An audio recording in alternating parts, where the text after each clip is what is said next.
பாபிதாவே ஸ்தோத்திரம், நல்ல பிதாவே ஸ்தோத்திரம், அன்புள்ள பிதாவே ஸ்தோத்திரம், மகா இறக்கம் உள்ள எங்கள் பிதாவே, மகா உருக்கம் உள்ள எங்கள் பிதாவே உமக்கு ஸ்தோத்திரம் செலுத்துறோம். நல்ல பிதாவே ஸ்தோத்திரம், மகா பரிசுத்த எங்கள் பரமபிதாவே உமக்கு ஸ்தோத்திரம். பிதாவுக்கு மகிமை, துதியான மகிமை, துதியான மகிமை. ஹல்லேலூயா, ஸ்தோத்திரம் ஸ்தோத்திரம் ஸ்தோத்திரம். அப்பா பிதாவே, இந்த நல்ல சமயத்துக்காக ஸ்தோத்திரம், ஆசீர்வாதம் வேலைக்காக ஸ்தோத்திரம் செலுத்துறோம் பிதாவே. மகா உன்னதமான கிரியலுக்காக ஸ்தோத்திரம், மகத்தான கிரியலுக்காக ஸ்தோத்திரம், அற்புத அடையாளமான கிரியலுக்காக ஸ்தோத்திரம், ரட்சிப்பின் கிரியலுக்காக ஸ்தோத்திரம், பரிசுத்தமாவதிலே எனக்கு சொந்தமாக்க முடியாக அதற்காக நடப்பித்து வருகிற மகா ஜீவனுக்கு எதுவான பரிசுத்தமாவதற்கு எதுவான கிரியலுக்காக ஸ்தோத்திரம் செலுத்துறோம் பிதாவே. அளவில்லாத ஆசீர்வாதங்களை ஜனங்கள் அடைந்து கொள்ளத்தக்கதாக ஜனங்கள் தகுதிப்படுத்த முடியாது, பக்குவப்படுத்த முடியாது, ஆயத்தப்படுத்த முடியாது, அதற்காக நடப்பித்து வருகிற மகா உன்னதமான மகத்தான மகா அன்பின் கிரியலுக்காக ஸ்தோத்திரம். அன்பாவே இவ்விதமாக கிரியலபித்து ஆத்மாவை சந்தித்து ஆத்மாவில் அவசியமான சகல ஆசீர்வாதங்களை கட்டளை வருகிற அன்புக்காக ஸ்தோத்திரம் செலுத்துறோம் பிதாவே. பார்த்து சகல ஆசீர்வாதங்களை யாராவது கட்டளை முடியாக சித்தோடு நடப்பித்து வருகிற மகா உன்னதமான கிரியலுக்காக ஸ்தோத்திரம். ஒவ்வொரு சமயத்திலேயும் ஒவ்வொரு நாட்களையும் நடப்பித்து வருகிற மகா மகிமையான கிரியலுக்காக ஸ்தோத்திரம் செலுத்துறோம் பிதாவே. இன்றைய நடப்பித்த கிரியலுக்காக ஸ்தோத்திரம், நடப்பிக்க போற கிரியலுக்காக ஸ்தோத்திரம். மகா உன்னதமான கிரியல் நடப்பித்து ஆத்மாவை சந்தித்து ஜனங்கள் ஆசிரிக்க முடியாது கெஞ்சுறோம் பிதாவே. அளவில்லாத ஆசீர்வாதங்கள் அடைந்து கொண்டு திரு சன்னிதப்படி ஜனங்கள் திரும்பி போத்தலாம் ஜனங்கள் எல்லாருக்கும் முடியாது கெஞ்சுறோம். குழந்தைகள் சிறியோர் பெரியவர் அளவில்லாமல் ஆசிரித்தோம், நாமத்தை மயப்படுத்தலாம், நோய்களை சுத்தமாக்கணும், அடையாளங்கள் அற்புதம் நாமத்தை மயப்படுத்தலாம். பாவத்தில் அக்கிரமத்தில் மரித்திருக்கிற ஜனங்கள் உயிர்ப்பித்து பரிசுத்தப்படுத்தி பலப்படுத்தி நித்திய ஜீவன் அளவில்லாமல் கட்டளிட்டு அளவில்லாத ஆசீர்வாதங்கள் ஏராளமா கட்டளிட்டு ஆதி கிறிஸ்துவ அனுபவத்தோடு உலகத்தில் வாழத்தக்கதாக கிருபையும்படியாக கெஞ்சுறோம் பிதாவே. சகல ஆசீர்வாதங்களை கட்டளிட்டு சகல வாக்குத்தம் நிறைவேற்றும்படியாக கெஞ்சுறோம். வராமல் தடப்பட்ட ஜனங்களை சந்தித்து சகல தடை பற்றி ஆத்மாவை கொண்டு வந்து அளவில்லாமல் ஆசிரிக்கும்படியாக கெஞ்சுறோம் பிதாவே. வந்து கொண்டிருக்கிற ஜனங்கள் குறிக்கப்பட்ட சமயத்தில் வந்து சேரும்படி அனுக்கிறோம், நாமத்தை மயப்படுத்தலும் கிருபாரக்கம் அன்பா தேவாரும் வேள்பரையேசு நாமத்தில் ஜபங்கள் அன்புள்ள பரா பிதாவே. யாவுக்கு மகிமை, துதிகர மகிமை. அல்லேலூயா. எல்லாரும் ஆண்டவரை தூய் ஆண்டவரே மீதுக்கிறோம், இயேசு மீதுக்கிறோம், பிதாவை மீதுக்கிறோம். அல்லேலூயா. 366வது பாட்டு, 366வது பாட்டு. கர்த்தரை பாடுங்கள், கர்த்தரை பாடுங்கள், அவர் மகிமையாய் வெற்றி சிறந்தார். கர்த்தரை பாடுங்கள், கர்த்தரை பாடுங்கள். குதிரையும் குதிரை வீரன்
எல்லாரும் ஜெபம் பண்ணோம். அன்புள்ள பிதாவே ஸ்தோத்திரம், நல்ல பிதாவே ஸ்தோத்திரிக்கிறோம். அன்புக்காக சிநேகத்துக்காக ஸ்தோத்திரம் செலுத்துறோம் பிதாவே. மகா இறக்கங்களுக்காக ஸ்தோத்திரம், மகிமையான சமயத்துக்காக ஸ்தோத்திரம், இங்க வீட்டில் இருக்கிறதுக்காக ஸ்தோத்திரம், ஆத்மால ஆசிரிக்கும்படியாக கடந்து வந்திருக்கிறதுக்காக ஸ்தோத்திரம் செலுத்துறோம் பிதாவே. எல்லா ஜனகுமால ஆச்சரியப்பட்டவளா திருத்தகதாக ஜனங்கள் எல்லாரும் கிருபிச்சும்படியாக கெஞ்சுறோம் பிதாவே. ஆசுவாத்தின் சந்ததிகளாக உலகத்தில் காணப்படத்தக்கதாக, அளவில்லாத ஆசுவங்கள் அடைந்து உலகத்தில் வாழத்தக்கதாக, வரைக்கு ஆயத்தோடு உலகத்தில் படைக்கத்தக்கதாக, அன்புள்ள பிதாவே வரையை குறித்தான் எதிர்பார்ப்பட்டு வாழத்தக்கதாக எல்லாரும் கிருபிச்சும்படியாக கெஞ்சுறோம் பிதாவே. அதற்காக ஜனங்களோடு வேளா தோறும் பேசி கொண்டிருக்கிறதுக்காக ஸ்தோத்திரம். இந்த நாளிலும் இந்த சமயத்திலும் கூட பேச போவதற்காக ஸ்தோத்திரம் செலுத்துறோம் பிதாவே. இந்த தினம் கூட ஜனங்களோடு பேசி ஜனங்கள் ஆசிரிக்க சித்தமுள்ளவராக அன்புள்ள பிதாவே இங்க வீட்டில் இருக்கிறதுக்காக ஸ்தோத்திரம். திருவார்த்தைகளை தந்து ஜனங்களோடு பேசும்படியாக கெஞ்சுறோம் பிதாவே. பரிசுத்தவான் திருவார்த்தையில பேசி அறிவித்து ஜனங்கள் ஆசிரிக்கும்படியாக கெஞ்சுறோம்.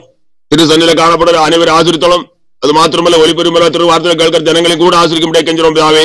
ஜனங்கள் தரிசியத்தக்கதாக, புத்துரை அடைத்ததாக, புது சிருஷ்டி அனுபவத்தை அடைந்து கொண்டு உலகத்தை வாழத்தக்கதாக, நீதிமான்களாக பரிசுத்தவான்களாக ஆவிக்கிறவர்களாக உலகத்தில் படைக்கத்தக்கதாக, உமக்கு மகிமையான உலகத்தில் வாழ்ந்து வரைக்கு ஆயத்தோடு உலகத்தில் ஜீவித்து முன்னேறதாக கிருபையும்படியாக கெஞ்சுறோம் பிதாவே. சத்துருவான் கரிசி சட்டத்தோடு காத்தவளும்படியாக கெஞ்சுறோம் பிதாவே. பரிசுத்தவான் திருவார்த்தையில பேச அறிவித்தாலும் வேதைய தூசி ஆகிய துடைத்து போட்டு அழுக்கப்பட்டு அடியில் இருக்க முடியாது கெஞ்சுறோம் பிதாவே.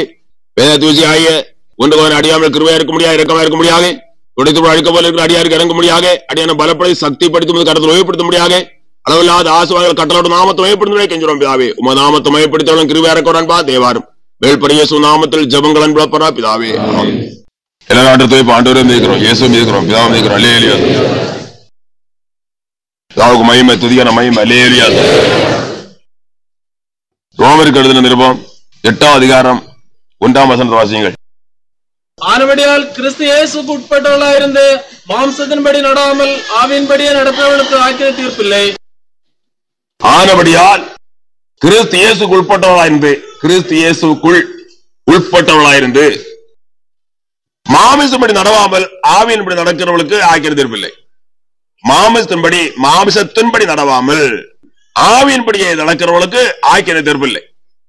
கிறிஸ்து இயேசுக்குள் உள்ளாகும் அனுபவம், கிறிஸ்து இயேசுக்குள்ளானவர்களாக காணப்பட்டு மாமிசத்தின்படி நடவாமல் ஆவியின்படியே நடக்கிறவர்களுக்கு ஆக்கின தீர்ப்பில்லை. யார் மாமிசத்தின்படி நடக்கிறார்களோ அவர்களுக்கு ஆக்கின தீர்ப்பாகிய நியாய தீர்ப்பு உண்டு என்பது. இந்த விதமான சத்தியங்கள், விதமான அனுபவங்களை குறித்தா இப்போது ஒரு கூட்டம் ஆவிக்கிறவர்களுக்கு விளங்குறதே கிடையாது. ஆவிக்கிறவர்கள் என்று உலகத்தில் யாராலும் ஜனங்கள் காணப்படுகிறார்கள். அதே சமயத்தில் இவ்விதமான சத்தியங்களை குறித்து அறிவும் விசுவாசம் அற்று பயங்கரமான ஆக்கின தீர்ப்புக்கு ஏதுவாகவே உலகத்தில் காணப்பட்டு கொண்டிருக்கிறார்கள். அதே சமயத்தில் அவர்கள் என்ன என்கிறார்கள்? ஆக்கின தீர்ப்பு நமக்கு வராது, நமக்கு பரலோக ராஜ்யத்தில் பிரவேசிக்க தேவன் கிருபை செய்வார், இரக்கம் செய்வார், நமக்கு பரலோக ராஜ்யத்தை கொடுப்பார் என்றெல்லாம் எண்ணிக்கொண்டே சொல்லிக்கொண்டே பாதித்துக் கொண்டே இருக்கிறார்கள். பெரிய வாதம். தேவன் அவருடைய சத்திய வேதத்தில் சொல்லி இருக்கிறதான ஒரு வார்த்தையில் உள்ள வள்ளிய புள்ளிய வித்தியாசப்படாது என்பது தாராளமாக மனுஷர்கள் அறிந்து கொள்ள வேண்டும். எதையெல்லாம் வேத புஸ்தகத்திலே அவருடைய சத்திய வேதத்தில் தேவன் சொல்லி இருக்கிறாரோ அவைகளில் ஒரு வள்ளிய புள்ளிய ஒரு காலத்திலையும் வித்தியாசப்பட்டு போகிறதே இல்லை. சத்திய வேதத்தில் தேவன் சொல்லி இருக்கிறார் வார்த்தையில் அத்தனையும் மகா சத்தியங்கள்.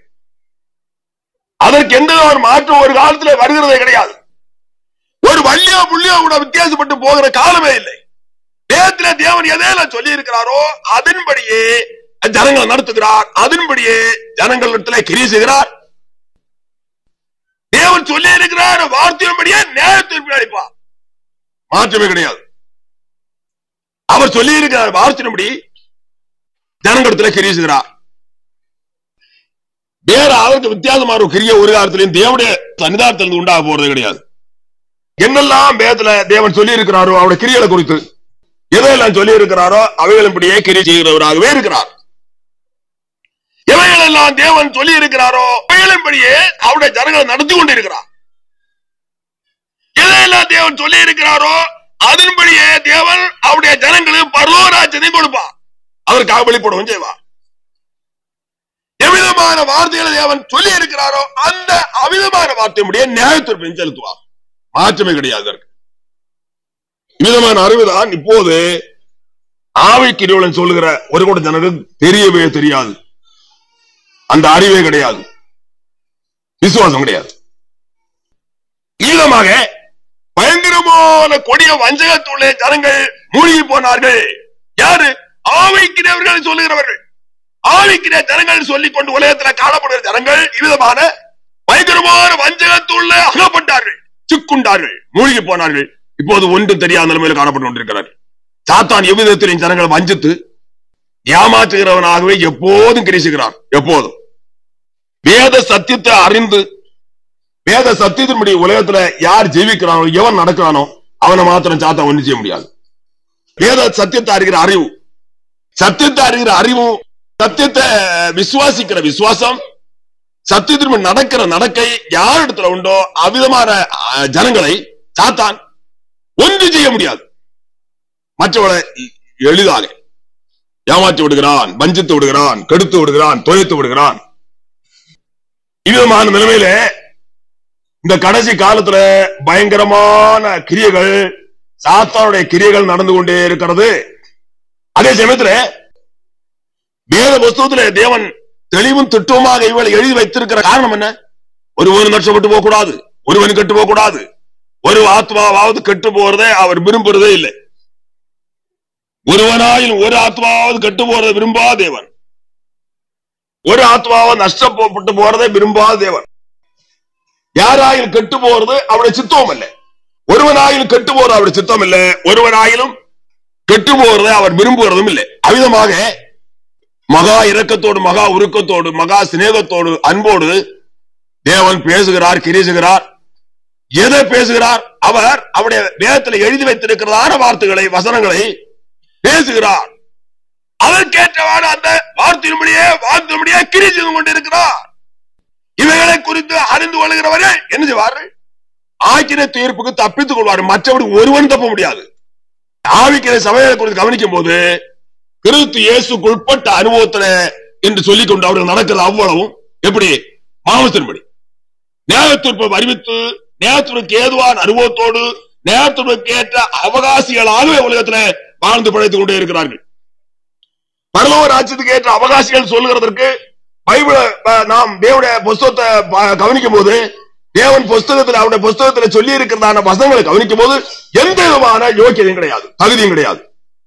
இவ்விதமாக இந்த நிர்பந்தமான நிலைமைக்குள்ள தாங்கள் வந்திருக்கிறார்களே, ஆனால் அதை குறித்தாவது ஒரு உணர்வு ஏற்பட்டிருக்கிறது அதுவும் இல்லை. ரட்சிக்கப்பட்ட ஆரம்ப காலத்துல தான் எப்படிப்பட்டவனாக இருந்தான் அது கூட அவன் மறந்தாய்விட்டது. ரட்சிக்கப்பட்ட ஆரம்ப காலத்துல நான் எப்படி இருந்தேன் என்பதை கூட அவன் உணர்கிறது இல்லை. ரட்சிக்கப்பட்ட ஆரம்ப காலத்துல அவனுடைய தற்கால நிலைமைக்கு ஏற்ற விசுவாசம் அவனுக்குள்ள இருந்தது.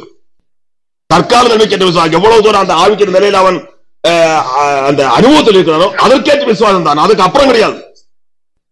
தற்காலத்துல அந்த ரட்சிக்கப்பட்டிருந்த அந்த சமயத்துல எவ்விதமான ஆவிக்கிற அனுபவங்கள் அவனிடத்தில் இருந்ததோ அதற்கேற்ற விசுவாசம் அவனிடத்தில் இருந்தது.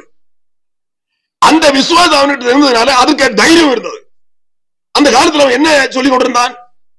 இயேசுக்காக நான் எவ்விதமாக பாடுபட வேண்டியிருந்தாலும், எவ்விதமாக கஷ்டங்கள் அனுபவிக்க வேண்டியிருந்தாலும், என்னுடைய இயேசுக்காக நான் எவ்விதமான கஷ்டத்துள் அகப்பட்டு எவ்விதமாக நான் உலகத்துல கஷ்டப்பட்டு நஷ்டப்பட்டு என்னென்ன அனுபவிக்க வேண்டிய வந்தாலும் நான் என்ன செய்வேன்? அனுபவிப்பேன். அனுபவித்துதான் ஆகுவேன். அதே சமயத்துல என்னுடைய இயேசுவை நான் விட்டு விலக முடியாது, நான் விடமாட்டேன். அவருடைய கற்பனைகளை விட்டு நான் விலக மாட்டேன். அவரை குறித்து நான் விசுவாசப்பட்டு நான் இனி ஒருபோதும் அசைய மாட்டேன் என்றான திட்டத்தோடு இருந்த இந்த மனுஷன் இப்போது வந்திருக்கிறான். வைத்தியர் இல்லாமல் பிழைக்க முடியாது. வைத்தியர் இல்லாமல், டாக்டர் இல்லாமல், மருந்து இல்லாமல் பிழைக்க முடியாது என்றார் நிலைமைக்கு வந்திருக்காங்க. யாரு தெரியுமா? யாரு இது? அற்ப சொற்பமான ஆட்கள் அல்ல, பெந்தேகோஸ்து சபையில் உள்ள தலைவர்கள். பெந்தேகோஸ்து சபையில் உள்ள தலைவர்கள் வந்திருக்கிறார்கள் இந்த நிலைமைக்கு. அப்போது ஆரம்பத்தில் தான் எப்படி இருந்தான் என்பதை குறித்து உணர்கிறானா? உணர்த்திருக்குமான அந்த ஆபத்தான இந்த கொடிய வஞ்சகமாய் நிலைமை முடிவிக்கப்பட்டிருப்பானே. நான் ரட்சிக்கப்படுறது முன்னே தேவ சந்திப்பு ஏற்பட்ட சமயத்துல வேத புஸ்தகம் நான் திறந்து பார்க்க வேண்டிய ஒரு சந்தர்ப்பம் எனக்கு நேரிட்டது. தேவ சந்திப்பு தான் அது காரணமா இருந்தது. அதுவரையிலும் வேத புஸ்தகம் பிடிக்காது. தேவ சந்திப்பு ஏற்பட்ட காலத்துல வேத புத்தகத்தை இப்படி திறந்து பார்த்தேன். முதலாவது நான் இப்படி திறந்து பார்த்ததும் ஆண்டவர் நோய்களை குணாக்கி பிசாசுகளை துரத்தி அடையாளங்களையும் அற்புதங்களையும் நடப்பித்திருக்கிறான். அந்த பாகம் தான் என்னுடைய கண்ணில் பட்டது. நான் இப்படி எடுத்து சாதாரண இப்படி திறந்ததும் திறந்து வந்த பாகத்தை வாசிக்க ஆரம்பித்தேன். மத்திய சுவிசேஷத்துல தேவன் செய்திருக்கிறான அடையாளங்கள் அற்புதங்கள், இயேசு கிறிஸ்து நோய்களை குணாக்கி பிசாசுகளை துரத்தி அவர் நடப்பித்திருந்தார அடையாளங்கள் அற்புதங்களை குறித்தான் முதலாவது நான் வாசித்தது. இதை பார்த்த உடனே எனக்கு ஒரு எண்ணம் வந்தது. இந்த மகிமையான ஜீவனுக்கு ஏதுவான ஜீவன் நிறைந்ததான இந்த புஸ்தகத்தை நான் இத்தனை காலம் வெறுத்து ஒதுக்கி வைத்து என்ன கெடுத்து போட்டனே என்று நான் உணர்வடைந்து மனஸ்தாபத்தோடு அப்படியே இருந்து விட்டேன். கொஞ்ச நேரம் அப்படி இருந்தேன். உயிரில்லாத செத்த புஸ்தகங்கள், மனிதனால எழுதப்பட்ட, மனிதனால உண்டு பண்ணப்பட்ட அநேக புஸ்தகங்களை படித்து படித்து படித்து இந்த மகா மகிமையான ஜீவன் நிறைந்த ஜீவனாகிய இந்த புஸ்தகத்தை நான் இத்தனை காலம் வெறுத்து ஒதுக்கி வைத்து என்ன கெடுத்து போட்டேனே என்றான ஒரு உணர்வு எண்ணம் வந்து அப்படியே இருந்தேன். புஸ்தகத்தை அப்படி திறந்த புஸ்தகத்தை அப்படி வைத்துக் கொண்டு கொஞ்சம் படித்துக் கொண்டு அப்படியே இருந்தேன். இருந்து கொண்டு அடுத்து நினைத்தேன், எந்த மனுஷனுக்கும் மருந்து தேவையில்லை, எந்த மனுஷனுக்கு எந்த சிகிச்சையும் தேவையில்லை. அதுவரையில் எங்களுடைய அனுபவம் என்ன, ஏதாவது ஒரு வியாதி வந்தால் முதலாவது பேக்கி நேர்ச்சை வைக்கிறது. பேக்கி நேர்ச்சை வைக்கிறது தான். நேர்ச்சை வைத்து சாம்பலை கொண்டு தலையில போடுகிறது. அதிலும் விடுதலை இல்லாவிட்டால் உடனே மந்திரம் செய்கிறது. அதுல பின்ன தொடர்ந்து சிகிச்சை மருந்து. முதலாவது பேக்கி நேர்ச்சை வைக்கிறது. நேர்ச்சை வைத்து அந்த பூஜாச்சாரியா காணப்படுகிற மனுஷன் நேர்ச்சை வைத்து அந்த சாம்பலை கொண்டு தலையில போடுறது. அதுலயும் விடுதலை இல்லாவிட்டா பின்ன தொடர்ந்து மருந்து, மந்திரவாதம். இது 3 காரியம். மருந்து, மந்திரவாதம்.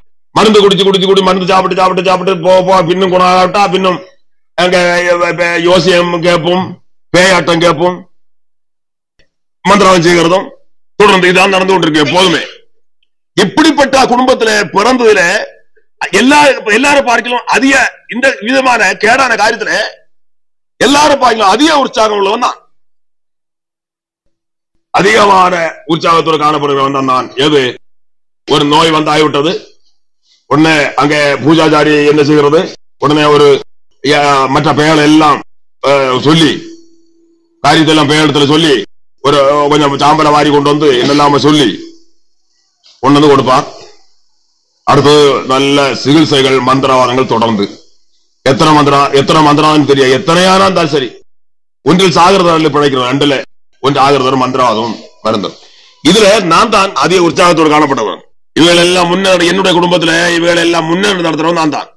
அப்படி இருந்த நான் தான் வேதபுஸ்தகத்தை திறந்து பார்த்ததும் வேதபுஸ்தகத்தை குறித்தான ஆண்டவருடைய என்னுடைய பரமபிதாவுடைய கிருபையினால் இறக்கத்தினால வேதபுஸ்தகத்தை குறித்தான ஒரு சிறு உணர்வு, ஒரு அறிவு எனக்குள்ளே உண்டானது. உடனே நான் அப்படியே இருந்து விட்டு 2வது நான் என்னுடைய திட்டம், எந்த மனுஷனும் மருந்து செய்ய தேவையில்லை, எந்த மனுஷனுக்கும் எந்த டாக்டரும் வேண்டாம், மருந்து வேண்டாம், கிறிஸ்து இயேசு கிறிஸ்து சொஸ்தமாக்குறவர், மாற்றமே கிடையாது என்று எனக்கு ஒரு உறுதியான ஒரு எண்ணம் உண்டான. அடுத்தபடியாக மந்திரவாதம் செய்ய தேவையில்லை, பேய்க்கு கொடுக்க தேவை. இனி பேய்க்கு கொடுக்க பேய் பிசாசு கும்பிட தேவையில்லை, அவசியம் இல்லை, தொடக்கூடாது. எந்த வியாதி வந்தாலும் மந்திரம் செய்ய தேவையில்லை, அவசியம் இல்லை. இப்படிப்பட்ட ஒரு ஜீவனுள்ள தேவன், சர்வ வல்லமையும் சர்வ அதிகாரியுடைய தெய்வம் மனுஷனுக்கு சொந்தமா இருக்கும்போது, இந்த விதமான கிரியை செய்து மனுஷனுக்கு அவசியமான கொடுக்கிற ஒரு தெய்வம் இருக்கும்போது மந்திரவாதம் எதுக்கு, இந்த பேயை கும்பிடுறதுக்கு எதுக்கு, பேய்க்கு கொடுக்கிறது எதுக்கு? அதே சமயத்துல இந்த பேய்க்கு கொடுக்கிறதும் மந்திரவாதம் செய்கிறதும் இதெல்லாம் பாவம் என்று அப்போது எனக்கு தெரியாது. வேதத்துல ஒரு பாகத்துல சிறு அளவுதான படித்தேன், இது பாவமாக்கும் என்று உள்ளது எனக்கு தெரியாது. அதே சமயத்துல மந்திரவாதம் செய்வது பெரிய பாவம், பேய் வணக்கம் பாவம் தான், பெரிய பாவம். சாவுக்கு பாவங்கள்ல இவைகளும் கூட. அதே சமயத்தில் அது எனக்கு தெரியாது அப்போது. ஆனா என்னுடைய எண்ணம் என்ன, இவ்விதமாக கிரிசுகிற ஒரு தேவன், ஜீவனுள்ள தேவன், மகா பெரிய தேவன் ஒருவர் இருக்கும்போது, மனிதனுக்கு சொந்தமானவராக இருக்கும்போது, மனிதனுக்கு இவ்விதமான நன்மைகளை, இவ்விதமான மகிமையான பாக்கியங்களை மனிதனுக்கு அவர் இலவசமா கொடுக்கும் போது, பின்ன மனுஷன் ஏன் எதுக்கு பேய வணங்கணும், எதுக்கு மந்திரம் செய்யணும், எதுக்கு மருந்து செய்யணும் தேவையில்லை என்ற ஒரு உறுதி. அந்த உறுதி 33 வருஷம் இன்றைக்கு இருக்கிறது. இனிமேல என் உயிர் உள்ள காலம் வரை இருக்கும். ரட்சிக்கப்பட்டது முன்னே உண்டான உறுதி. இது தேவ சந்திப்பு உண்டான சமயத்துல அதுக்கு பிறகுதான் ரட்சிக்கப்பட்டது. இது தேவ சந்திப்பு உண்டான அந்த சமயத்துல புத்தகம் திறந்து பார்த்ததும் அன்றைக்கு உண்டான உறுதி 33 வருஷம் வரை ஆகுது. இன்றைக்கு அதே உறுதிதான். ஆனால் அன்றைக்கு இருந்த விட எத்தனை மடங்கு அதிகமான உறுதி. அப்படி இருக்க என்ன வந்தது, அன்றைக்கு மருந்து செய்ததாவது, பேய வணங்கினதாவது, மந்திரம் செய்ததாவது, அந்த நாள் முதல் பேய வணக்கம் தொலைந்தது, ஒழிந்தது. மந்திரவாதம் எல்லாம் ஒழிந்தது, தொலைந்தது, போனது, ஒழிந்தது. மருந்து செய்கிறோம் தீர்ந்தது. மருந்தே கிடையாது, அவசியம் இல்லை. மருந்துக்கு அவசியமாக வந்திருந்ததா? கிடையாது, இல்லை. அன்றைக்கு உண்டான உறுதி அடுத்தபடி சில நாளைக்குள்ளதான் தேவனுடைய கிருபையினாலே அவரால் ரட்சிக்கப்பட்டேன். அந்த முதலாவது உண்டான அந்த தேவ சந்திப்பு உண்டான வேதத்தை திறந்து பார்த்தேன். அன்றைக்கு இருந்த உறுதியை பாருங்க, எத்தனையோ மடங்கு உறுதி அதிகம் உண்டானது விதமான காரியங்கள்ல. என்ன ரட்சிக்கப்பட்ட நிமிஷம் முதல் பெரிய உறுதியும் எத்தனையோ மடங்கு அதிகமான உறுதி உண்டானது, பெரிய உறுதி. அதற்கப்புறம் இனி ஆவிக்கிற அனுபவத்தில் வளர்ந்து வளர்ந்து வளர்ந்து போக போக இன்னும் எத்தனையோ மடங்கு விசுவாசம் உறுதி, விசுவாசம் உறுதி, விசுவாசம் உறுதி, விசுவாசம் உறுதி, விசுவாசம் பெருகி பெருகி பெருகி பெருகி அது எவ்வளவு அதிகமான நிலைமையில காணப்பட்டு கொண்டிருக்கிறது. அவ்விதமாக என்னுடைய பரமபிதா நடத்தி கொண்டே இருக்கிறார். நான் உயிரோடு இருக்கிற காலம் வரையில் இந்த உறுதி இன்னும் பெருகமே தவிர குறைபடாது.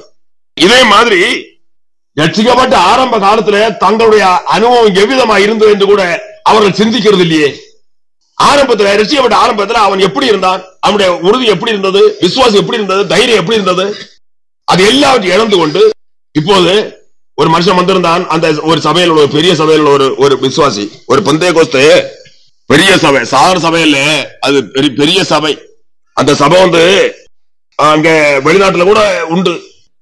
வெளிநாட்டுல பிரிட்டன்லயே அமெரிக்கா வரையும் அங்க எல்லாம் இருக்கிறது அந்த சபை. அவ்விதமான ஒரு பெரிய சபையில் உள்ளதான ஒரு பெரிய தலைவன் ஆகிய பாஸ்டரை குறித்து சொல்லுகிறான். அந்த விசுவாசி சபையை குறித்தும் ஆவிக்கிற அனுபவத்தை குறித்தும் விசுவாசத்தை குறித்தும் கொஞ்ச நேரம் பேசிக்கொண்டே இருந்தேன். தற்கால ஊழியக்காரருடைய நிலைமை குறித்தும் கொஞ்சம் பேசின. அப்போது அவன் சொல்லுறான், அவரே மருந்து செய்கிறாரே, அவரே மருந்து செய்கிறாரே. இனி எத்தனை பேரை குறித்து சொல்லணும், எத்தனை பேரை குறித்து சொல்லலாம், அறிந்திருக்கிறேன். அதெல்லாம் பேச நமக்கு அவசியம் இல்லை. ஏன் இது வந்தது தெரியுமா? கிறிஸ்துக்குள் ஆகும் அனுபவத்தில் இருந்து கொண்டு அவர்கள் எண்ணினார்கள், மாமிசத்தின்படி நடக்க ஆரம்பித்தார்கள். ஆவியின்படியே நடக்க முடியாது. கிறிஸ்துக்குள் ஆக அனுபவத்தை அடைந்த இவன் மாமிசத்தின்படி நடக்க ஆரம்பித்தார். மாமிசத்தின்படி நடக்கும் போது அவன் என்னைவான், கிறிஸ்துவை விட்டு வெளியேறுவான். கிறிஸ்து உள்ளே இருந்து கொண்டிருக்க முடியாது. ஒருவர் கிறிஸ்துக்குள் இருந்தால் புது சிருஷ்டியா இருக்கிறான், அதான் அதற்கு அடையாளம். ஒரு கிறிஸ்துக்குள் இருக்கிறானா அவன் புது சிருஷ்டியா இருக்கிறான். வேதத்துல கிறிஸ்துக்குள்ள இருக்கிற மனுஷனை குறித்து என்ன சொல்லுகிறது வசனம்? ஒருவர் கிறிஸ்துக்குள் இருந்தால் புது சிருஷ்டியா இருக்கிறான், பழையவைகள் ஒழிந்து போயினா எல்லாம் புதுசாயின. இதான் அனுபவம். ஒருவர் கிறிஸ்துக்குள் இருந்தால் புது சிருஷ்டியா இருக்கிறான். அவர் கிறிஸ்துக்குள் இருக்கிறானா, அப்படியானால் புது சிருஷ்டியான அனுபவத்தோடு எப்போது இருந்து கொண்டே இருப்பார். பழையவைகள் ஒழிந்து போயின எல்லாம் புதுசாயின. பழையவள் அகற்றப்பட்டு ஒழிந்து போய் புது சிருஷ்டி அனுபவத்தோடு புதுசாகப்பட்ட அனுபவத்தோடு காணப்பட்டு கொண்டே இருப்பான். சகலத்திலையும் எல்லாவற்றிலையும் எப்போதுமே புதுசு, புது சிருஷ்டியின் அனுபவம், புதுசான அனுபவம். சகலவற்றிலையும் புதுசு. செய்கை, கிரியை, நடக்கை, பேச்சு, சகலமும் அவனுடைய பார்வை, நினைவு, எண்ணம், நடக்கை, செய்கை, கிரியை, பேச்சு, அவ்வளவு ஜீவியம் முழுவதும், அவனுடைய ஜீவியம் முழுவதும் புதுசு. இதுக்கு இதனுடைய அடையாளம் என்ன? அவன் கிறிஸ்துவுல இருக்கிறான் என்பது. புது சிருஷ்டியின் அனுபவம் எல்லாம் அற்று போய் பழையவைகளாகிய பாவங்களும் அக்கிரமங்களும் அதற்கேற்ற மற்றும் ஜீவத்திலும் பாவங்களும் அவனுக்குள்ளே வந்தது உண்டானால் கிறிஸ்துவை விட்டு வெளியேறி இருக்கிறார் என்பது. அந்த வசனத்தை வாசியுங்கள். ஆனபடியால் கிறிஸ்து இயேசுக்குட்பட்டவராயிருந்து மாம்சத்தின்படி நடவாமல் ஆவியின்படியே நடக்கிறவர்களுக்கு ஆக்கினை தீர்ப்பில்லை. கிறிஸ்து இயேசுக்குட்பட்டவன், கிறிஸ்து இயேசுக்குள்ள இருக்கிறவன் அனுபவம் என்ன? புது சிருஷ்டி. இதை குறித்து எங்க என்ன சொல்லப்பட்டிருக்கிறது? கிறிஸ்து இயேசுக்குட்பட்டவர்களாக இருந்து மாம்சத்தின்படி நடக்கிறார்கள். அப்போது இதனுடைய கருத்து என்னவென்றால், கிறிஸ்து இயேசு உட்பட்டவன் தான் இப்போது அவன் என்ன செய்திருக்கிறான்? வெளியே வந்திருக்கிறான். மாம்சத்தின்படி நடந்து கொண்டிருக்கிறான். மாம்சத்தின்படி நடந்து கொண்டிருக்கிறான். ஆவிக்குரியவன் அல்ல. இப்போது இவன் மாம்சத்துக்குரியவன், மாம்சத்துக்குரியவனாக மாம்சத்தின்படி நடக்கிறவனாக காணப்படுகிறான். மாம்சத்தின் கிரியைகள் எல்லா இடத்துல உண்டு. மாம்சத்தின் கிரியைகள் என்றால் என்ன? பாவம். அவன் மாமிசத்தின்படியே நடந்து கொண்டிருக்கிறான். இவன் ஆவிக்கிறவனாக ஆவியின்படி நடக்காமல் மாமிசத்தின்படி நடக்க காரணம் என்ன? கிறிஸ்துவை விட்டு வெளியேறி இருக்கிறான், கிறிஸ்துவை விட்டு வெளியே வந்திருக்கிறான். அதே சமயத்தில் போட்டு என்ன தெரியுமா? தெய்வபக்தி தான். இதுதான் தெய்வபக்தி என்று இருக்கிறார். இதுவும் கூட இதுதான் கொஞ்ச காலம் கழியும் போது இப்படித்தான் இருக்கும். தெய்வபக்தி இப்படித்தான் இருக்குமா இருக்கலாம் என்று. இது தெய்வபக்தி எல்லாம் அல்லது ரட்சிக்கப்பட்ட அனுபவம் எல்லாம் கொஞ்ச காலம் கழியும் போது இப்படித்தான் இருக்குமா இருக்கலாம் என்று எண்ணிக்கொண்டு, இது ஒரு தெய்வபக்தி என்று எண்ணிக்கொண்டு மோட்சத்துக்கு போகலான்னு எண்ணி எண்ணி எண்ணி இருக்கிறார். எத்தனை பேர் செத்து உலகத்துல பிசாசு அலைகிறது? உலகத்துல எத்தனை சாட்சி வேணும்? எத்தனை பேர் செத்து பிசாசு அழிந்து கொண்டிருக்கிறான், அலைகிறான், மற்றவனை தொந்தரவு பண்றான் சும்மா நடக்கிறவனே. ஏன்? காரணம் தான் என்ன? கிறிஸ்துவுக்கு வெளியேறினா, கிறிஸ்துவ வெளியே வந்து விட்டான், மாமிசத்தின்படி நடந்தான், பாவத்துல மரித்தான். அதற்கப்புறம் மாமிசத்திலே மரித்தான். பாவத்துல ஆத்மீகத்துல மரித்தவனா இருந்து கொண்டு மாமிசத்துக்கும் அவனுக்கு இருந்தால் சம்பந்தத்தை விட்டும் பிரிந்ததாகிய அந்த மரணம் கூட, மாமிசத்தின்படி உள்ள மரணம் கூட அவனுக்கு ஏற்பட்டது. அப்போது உலகத்துல சும்மா கடந்து சுற்றி கொண்டே நடக்கிறான். ஆட்களுக்கு 2 மண்ணை வாரி போட்டு பாக்குறது, ஆட்களுக்கு மேலேயாவது பயப்படுத்துறது வேண்டிய ஒரு ஆரவாரத்தை காட்டி பாக்குறது, மண்ணை வாரி போட்டு பாக்குறது, என்னெல்லாம செய்கிறானா உலகத்துல. யாரு? ரட்சிக்கப்பட்டேன்னு சொல்லி ஒன்று நடந்தவன், ரட்சிக்கப்பட்டவன் ஆவிக்கிறவன் சொல்லி ஒன்று நடந்த ஆட்களுடைய நிலைமையை கவனிக்கும் போது இவ்விதமாக உலகத்துல காணப்பட்டு கொண்டிருக்கிறது. இதற்கு காரணம் என்ன? வேற ஒன்றும் இல்லை. அவன் நியாயத்துவக்கு ஏதுவான அனுபவத்தோடு வந்து விட்டான். கிறிஸ்து இயேசுக்குள்பட்டது சரிதான். அதற்கு அப்புறம் அவன் சில காலம் கழியும் போது கிறிஸ்து இயேசுக்குள்ளான அனுபவத்தை விட்டு வெளியே வந்தான். அதற்கப்புறம் அவன் எப்படிப்பட்டவனா ஜீவிக்க ஆரம்பித்தான்? மாமிசத்தபடி ஜீவிக்கிறவனா மாறிவிட்டான். கிறிஸ்து இயேசுக்குள்பட்டவனா இருந்த காலவரையில் அவன் எப்படிப்பட்டவனா இருந்தான்? ஆவிக்கிறவனா இருந்தான், ஆவிக்கிற ஜீவன் செய்கிறவனா இருந்தான். 5-6 வசனங்கள் வாசியுங்கள்.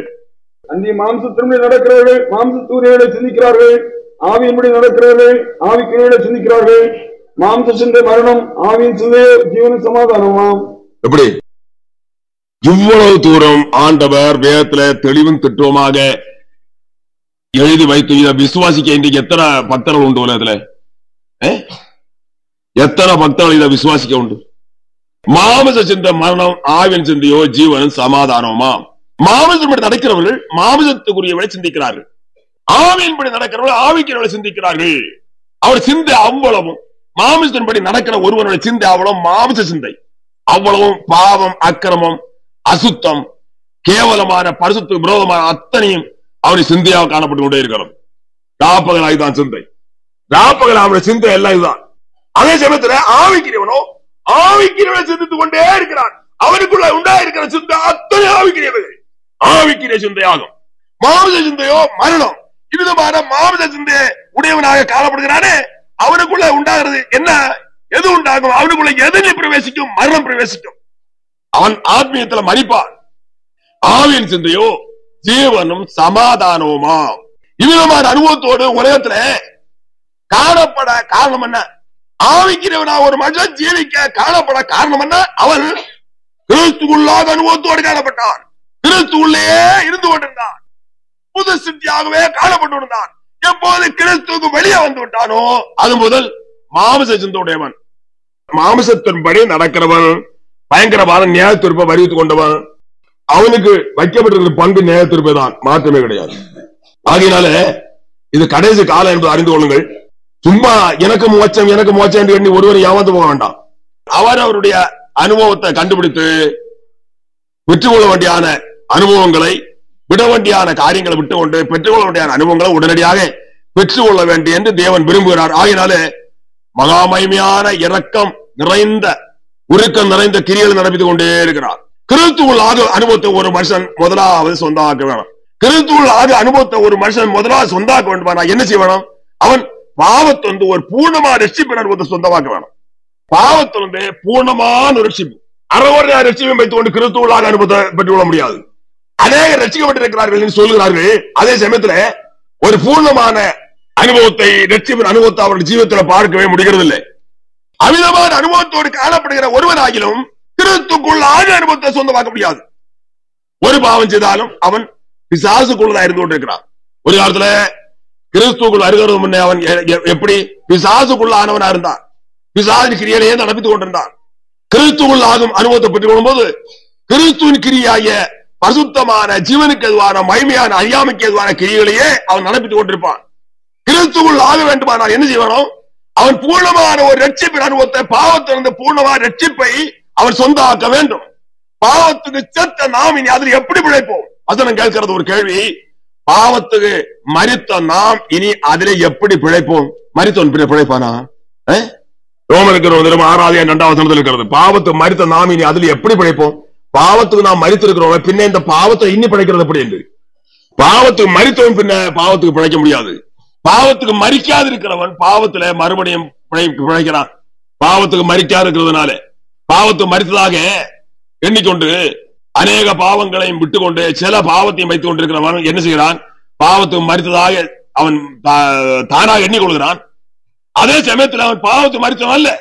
பாவத்துக்கு மரித்த நாம் இனி அதில் எப்படி பிழைப்போம்? பிழைக்கவே முடியாது. பாவத்துக்கு மரித்த அனுபவம் என்ன?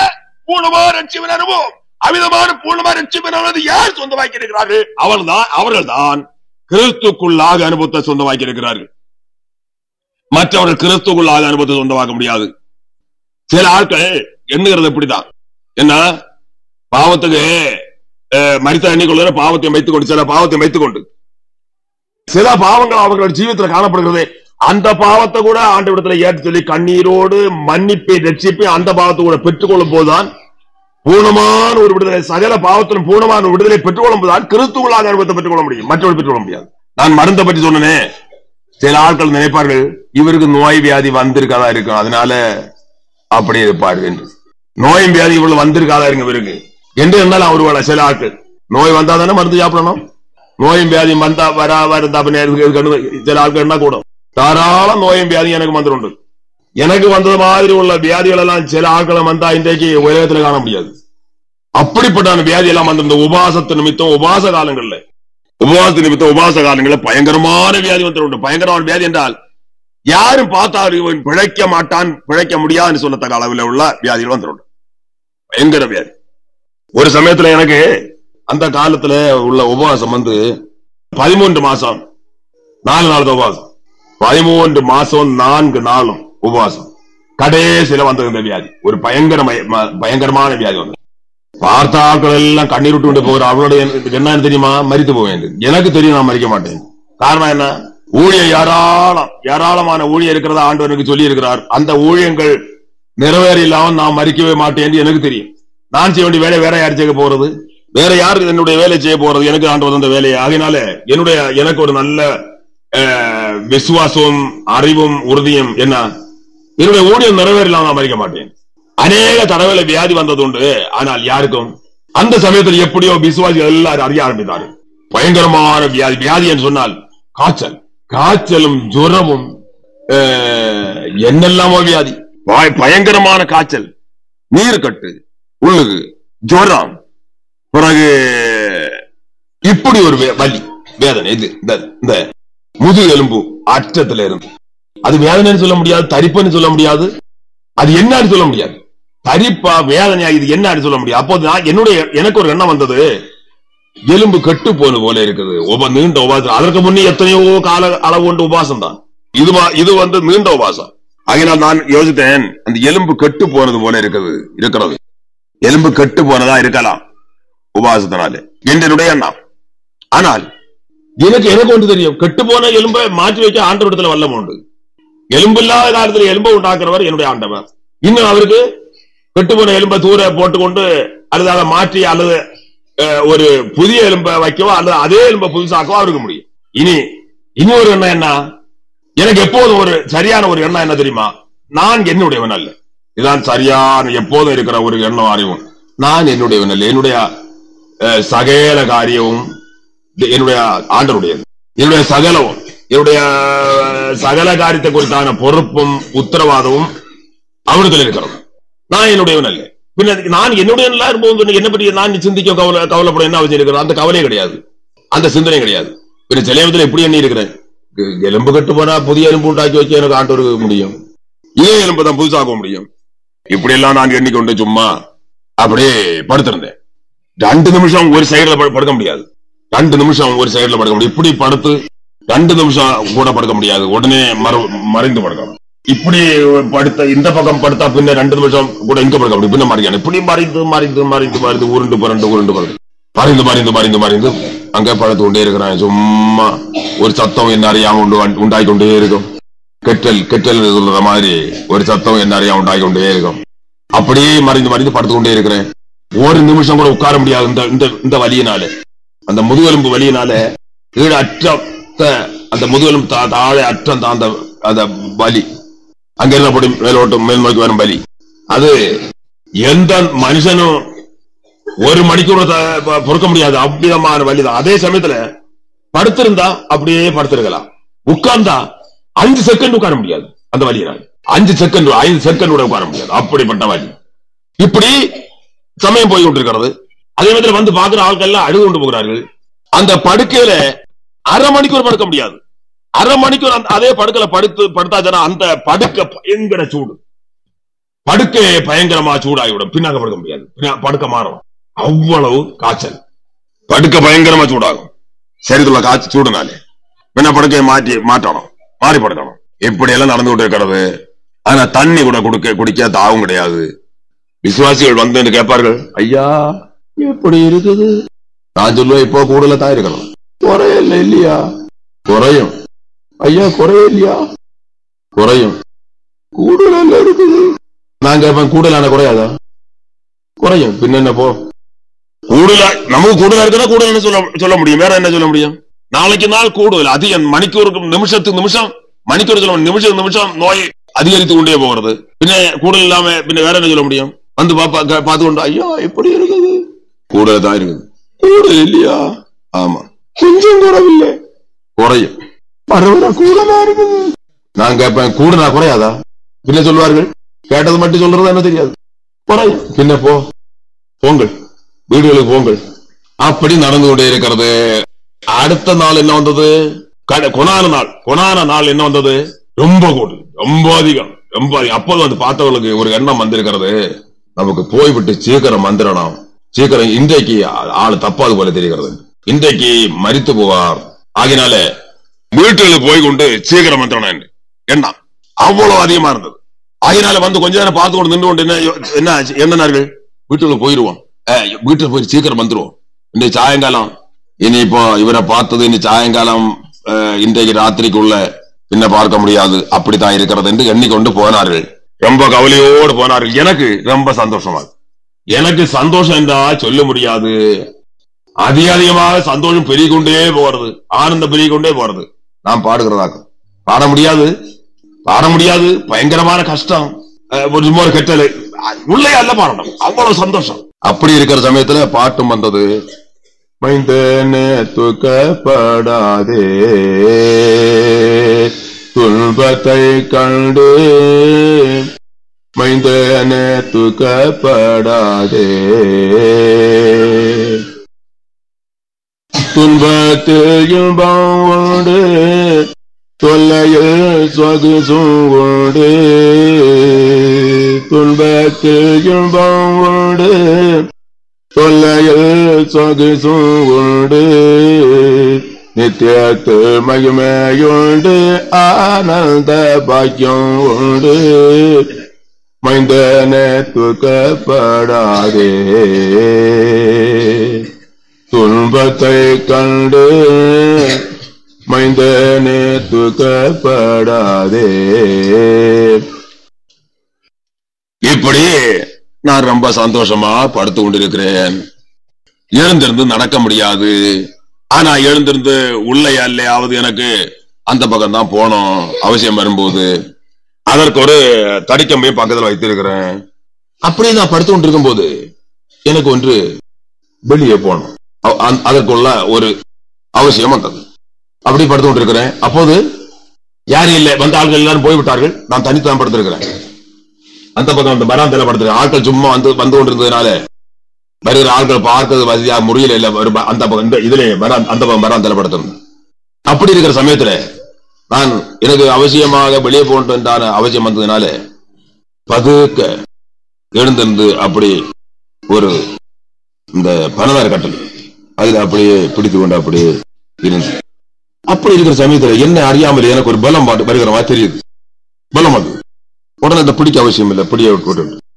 அப்போ யோசித்தேன், பலம் வந்து இருக்கிறது இனி தடிக்கம் இல்லாம போகலாம் போல தெரியுது என்று.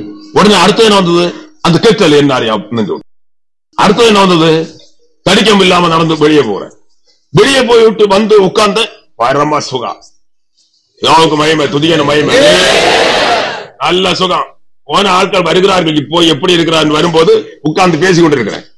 வந்து பார்க்கிறாங்க, என்னடா அதிசயம், இது என்னடா அதிசயம் வந்து எல்லாரும் கண்ணீரோடு போன ஆட்கள் வந்து பார்த்து கொண்டு பார்க்கிற பார்வையில பார்த்தா இவர் தானா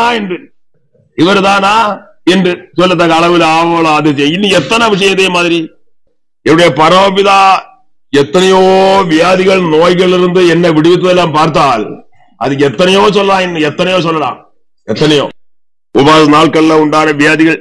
அதே சமயத்தில் சாப்பாடு தெரியுமா, பச்சை தண்ணி தான். உபாசம் முடிகிறது வரையிலும் இந்த 13 மாசம் 4 நாள் உபாசம் கடைசியில தான் இது வந்தது.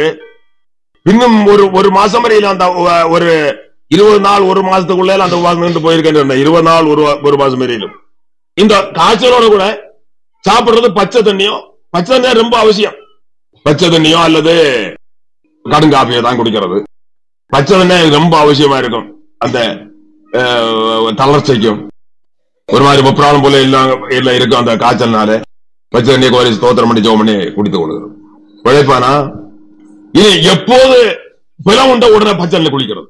சுட்டு இருக்கும் காய்ச்சல், அந்த காய்ச்சலோட பச்சை தண்ணில குளிக்கிறது. இன்றைக்கு அப்படித்தான். இன்றைக்கு காய்ச்சல் வந்தது என்றால் பலம் உண்டான குளிப்பு தான் நமக்கு. பச்சை தண்ணீர் பலம் இல்லாவிட்ட குளிக்க முடியாது, பலம் வந்தா குளிப்பு தான்.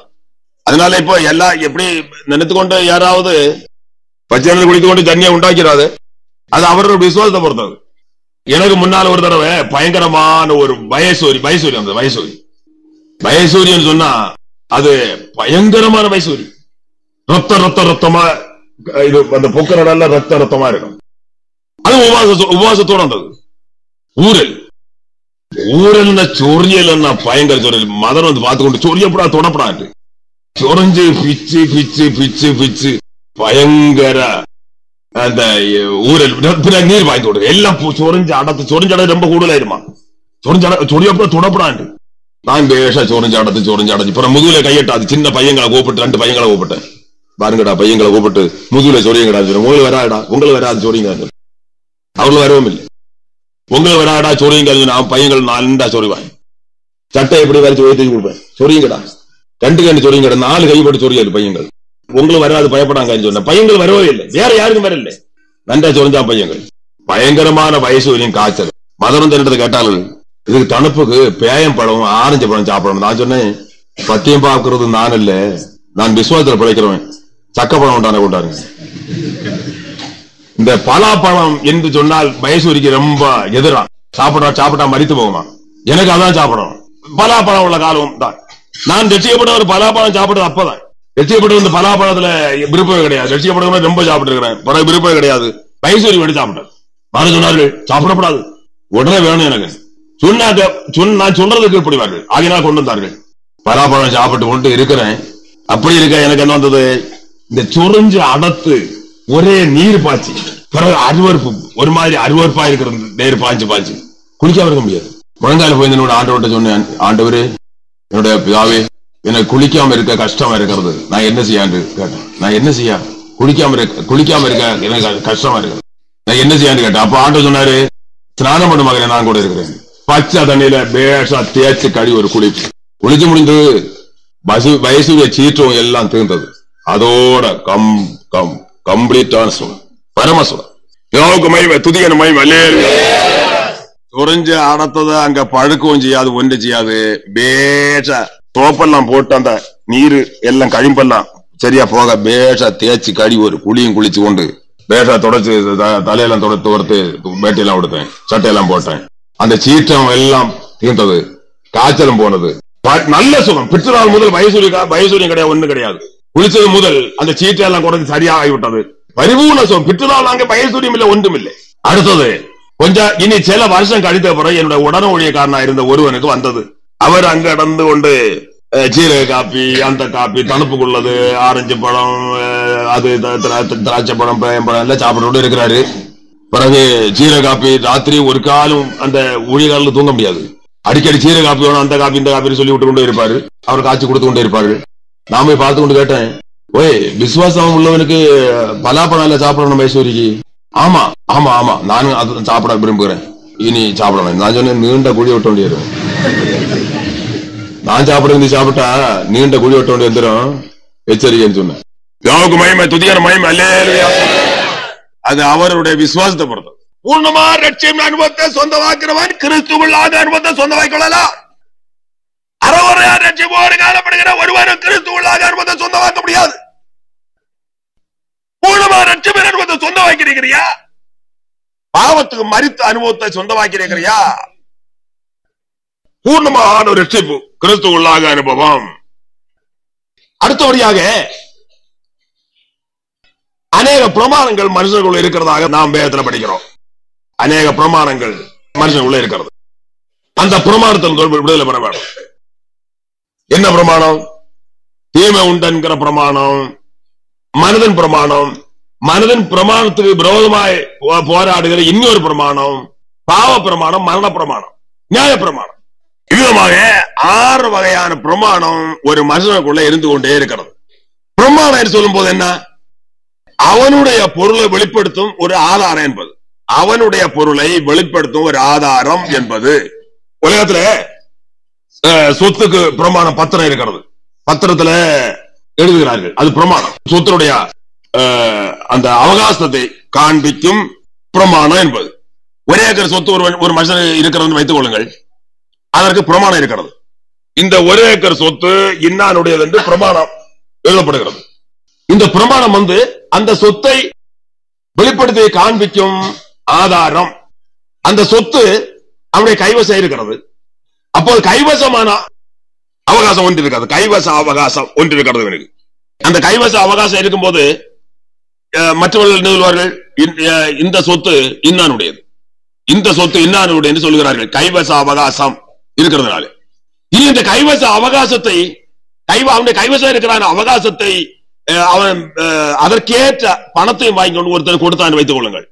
கைவச அவகாசம் போனது பிரமாணத்தை மாற்றுவரையும் பிரமாணத்தில் உள்ள அவகாசம் இருந்து கொண்டே இருக்கிறது. அந்த சொத்தை பற்றின அவகாசம் ஒரே ஏக்கர் பூமிக்கும் அதற்கேற்ற விலையும் வாங்கி கொண்டு ஒருத்தர் விலை கொடுத்தான் வைத்துக் கொள்வோம். அவனுக்கு கொடுத்து விட்டான். அப்போது கைவச அவகாசம் தான் போனது.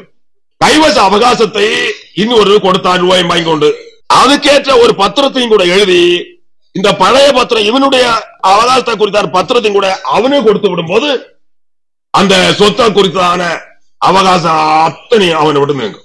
இல்லாவிட்டா என்ன வருகிறது? கைவச அவகாசம் அவனை விட்டு நீங்கிறது. பிரமாணத்தின்படி உள்ள அவகாசம் அவனுக்கு அந்த சொத்தை குறித்து இருந்து கொண்டே இருக்கிறது. இதே மாதிரிதான் பாவம், மரணம், தீமை உண்டென்கிற பிரமாணம், இப்படி அநேக பிரமாணங்கள் இருக்கிறது. அந்த பிரமாணத்திலிருந்து கூட மனுஷன் விடுதலை பெறாவிட்டால் என்ன வரும்? மறுபடி அவன் அந்த என்னென்ன பொருள்கள் என்னென்ன காரியங்கள் அவனிடத்துல காணப்பட்டதோ அதற்கு அவன் மறுபடியும் ஆளாவான் என்பது. பாவத்தை அவன் கிரியால நிறுத்தி விட்டான். பாவ பிரமாணம் கூட அவனை விட்டு நீங்காவிட்டால் அந்த பாவத்துக்கு இவனிடத்துல அவகாசம் இருக்கிறது, இவனுக்கு அந்த பாவத்தில் அவகாசம் இருக்கிறது என்பது. 2 பிரமாணத்தை போக மற்ற பிரமாணங்கள் எல்லாம் சாத்தானால மனுஷன் ஏற்படுகிறதான் என்பதை தாராளமாக அறிந்து கொள்ளலாம். 2 பிரமாணம் போய் 2 பிரமாணம், ஒன்று மனதின் பிரமாணம், இன்னொன்று நியாய பிரமாணம். இது 2 பிரமாணத்தையும் போக மற்ற பிரமாணங்கள் எல்லாம் சாத்தானால் ஏற்பட்டதே ஆகும். ரோமர்கள் இருப்போம் 7ஆம் அதிகாரம் 21, 23. ஆனபடியால் நன்மை செய்ய விரும்புகிற என்னிடத்தில் தீமை உண்டு என்கிற ஒரு பிரமாணத்தை காண்கிறேன். ஆகிய என் மனதின் பிரமாணத்துக்கு விரோதமாய் போராடுகிற வேறொரு பிரமாணத்தை என் அவயவங்களில் இருக்க காண்கிறேன். அது என் அவயவங்களில் உண்டாயிருக்கிற பாவ பிரமாணத்துக்கு என்னை சிறையாக்கி கொள்கிறது. ரோமர்கள் 8ஆம் அதிகாரம் 2ஆம் வசனத்துல வாசிங்க. 2ஆம் வசனத்துல ஒரு பிரமாணத்துக்கு அங்க சொல்லுகிறது, ஜீவனுடைய ஆவியின் பிரமாணம் என்னை பாவம் மரணம் என்பவர்களின் பிரமாணத்திலிருந்து விடுதலையாக்கிட்டு. மரணம் என்றான பிரமாணம், மரணம் என்றான பிரமாணம். விதமாக அநேக பிரமாணங்கள் மனுஷனுக்குள்ள இருந்து கொண்டே இருக்கிறது. தீமை உண்டென்கிற பிரமாணம், தீமை என்றால் நன்மைக்கு எதிரானது. தீமை உண்டென்கிற ஒரு பிரமாணம், தீமை செய்யும் பிரமாணம் ஒன்று மனுஷனுக்குள்ள இருக்கிறது. அவன் நன்மை செய்கிறவனாக மாறினாலும், தீமையை விட்டு விலகி நன்மை செய்கிற அனுபவத்தோடு அவன் வந்தாலும், அந்த பிரமாணம் கூட அவனை விட்டு நீங்காவிட்டால், அவனை விட்டு ஒழியாவிட்டால் என்ன வரும்? மறுபடியும் தீமை செய்கிற ஒரு அனுபவத்தில் அவன் வந்து சேருவான். தீமைக்கு அவனிடத்தில் அவகாசம் உண்டு. இவனும் தீமைக்கு அவகாசம் உடையவனாக காணப்பட்டு கொண்டிருப்பான். நாளடைவில் கொஞ்ச காலம் கழியும் போது என்ன வரும்? தீமை செய்கிற அந்த உரிமை அவகாசம் அவன்ல மறுபடியும் காணப்படும். உரிமையோடு அவன் தீமை செய்ய மாறிவிடுவான். அதற்கு அப்புறம் சொல்லப்பட்டிருக்கிறது மனதின் பிரமாணம். இந்த மனதின் பிரமாணம் என்று சொன்னா என்ன? நன்மை செய்வன் என்றான ஒரு விருப்பம் இருக்கிறது. இது ஒரு நல்ல பிரமாணம் தான் மனுஷனுக்கு. ஆனால் அது அவனால முடிகிறது. 18வது வசனத்தை வாசியுங்கள். அது எப்படியெனில் என்னிடத்தில், அதாவது என் மாம்சத்தில் நன்மை வாசமா இருக்கிறது என்று நான் அறிந்திருக்கிறேன். நன்மை செய்ய வேண்டும் என்கிற விருப்பம் என்னிடத்தில் இருக்கிறது, நன்மை செய்வதோ என்னிடத்தில் இல்லை. நன்மை செய்ய வேண்டும் என்றார் ஒரு விருப்பம் தான் மனதின் பிரமாணம். நல்ல பிரமாணம் தான் இது. மனிதனுக்கு ஏற்ற ஒரு நல்ல பிரமாணம் தான். ஆனால் மற்ற பிரமாணங்களால் இவன் நெருக்கப்பட்டு தாக்கப்பட்டு இந்த பிரமாணத்தின்படி அவனை ஜீவிக்கிறது பலனற்று போகிறான். இந்த அதிகாரத்தை குறித்து அநேக போதகன்மார் என்ன சொல்வார்களாம்? பவுல் அப்போஸ்தலனுடைய அனுபவம் என்று. அவ்வளவு தூரம் பைபிளை குறித்தான அறிவற்ற நிலைமை, பைபிளை குறித்தான சத்தியத்தை குறித்தான அறிவற்ற அனுபவம். இத பவுல் எப்படி எதற்காக விலை காட்டினார் சொன்னால், ரட்சிப்பு வேண்டார் ஒதுக்கி வைத்துக் கொண்டு நியாயப்பிரமாணத்தின் கொள்கைக்காரலா இருந்து கொண்டு அதுக்காக வைராக்கியம் பாராட்டினுடைய அனுபவத்தை குறித்து எடுத்து சொன்னது. இது தன்னை ஜாமியப்படுத்தி, தன்னை திருஷ்டாந்தப்படுத்தி, நான் ரசிக்கப்படுவதற்கு முன்னே நான் நியாயப்பிரமாணத்தை குறித்து ரொம்ப மேனோ பாராட்டி கொண்டிருந்தேன், நான் எப்படி இருந்தேன் என்று தன்னை குறித்து திருஷ்டாந்தப்படுத்தி மற்றவர்களுக்கு காண்பிக்கிறது. எப்போது உள்ள அனுபவம்?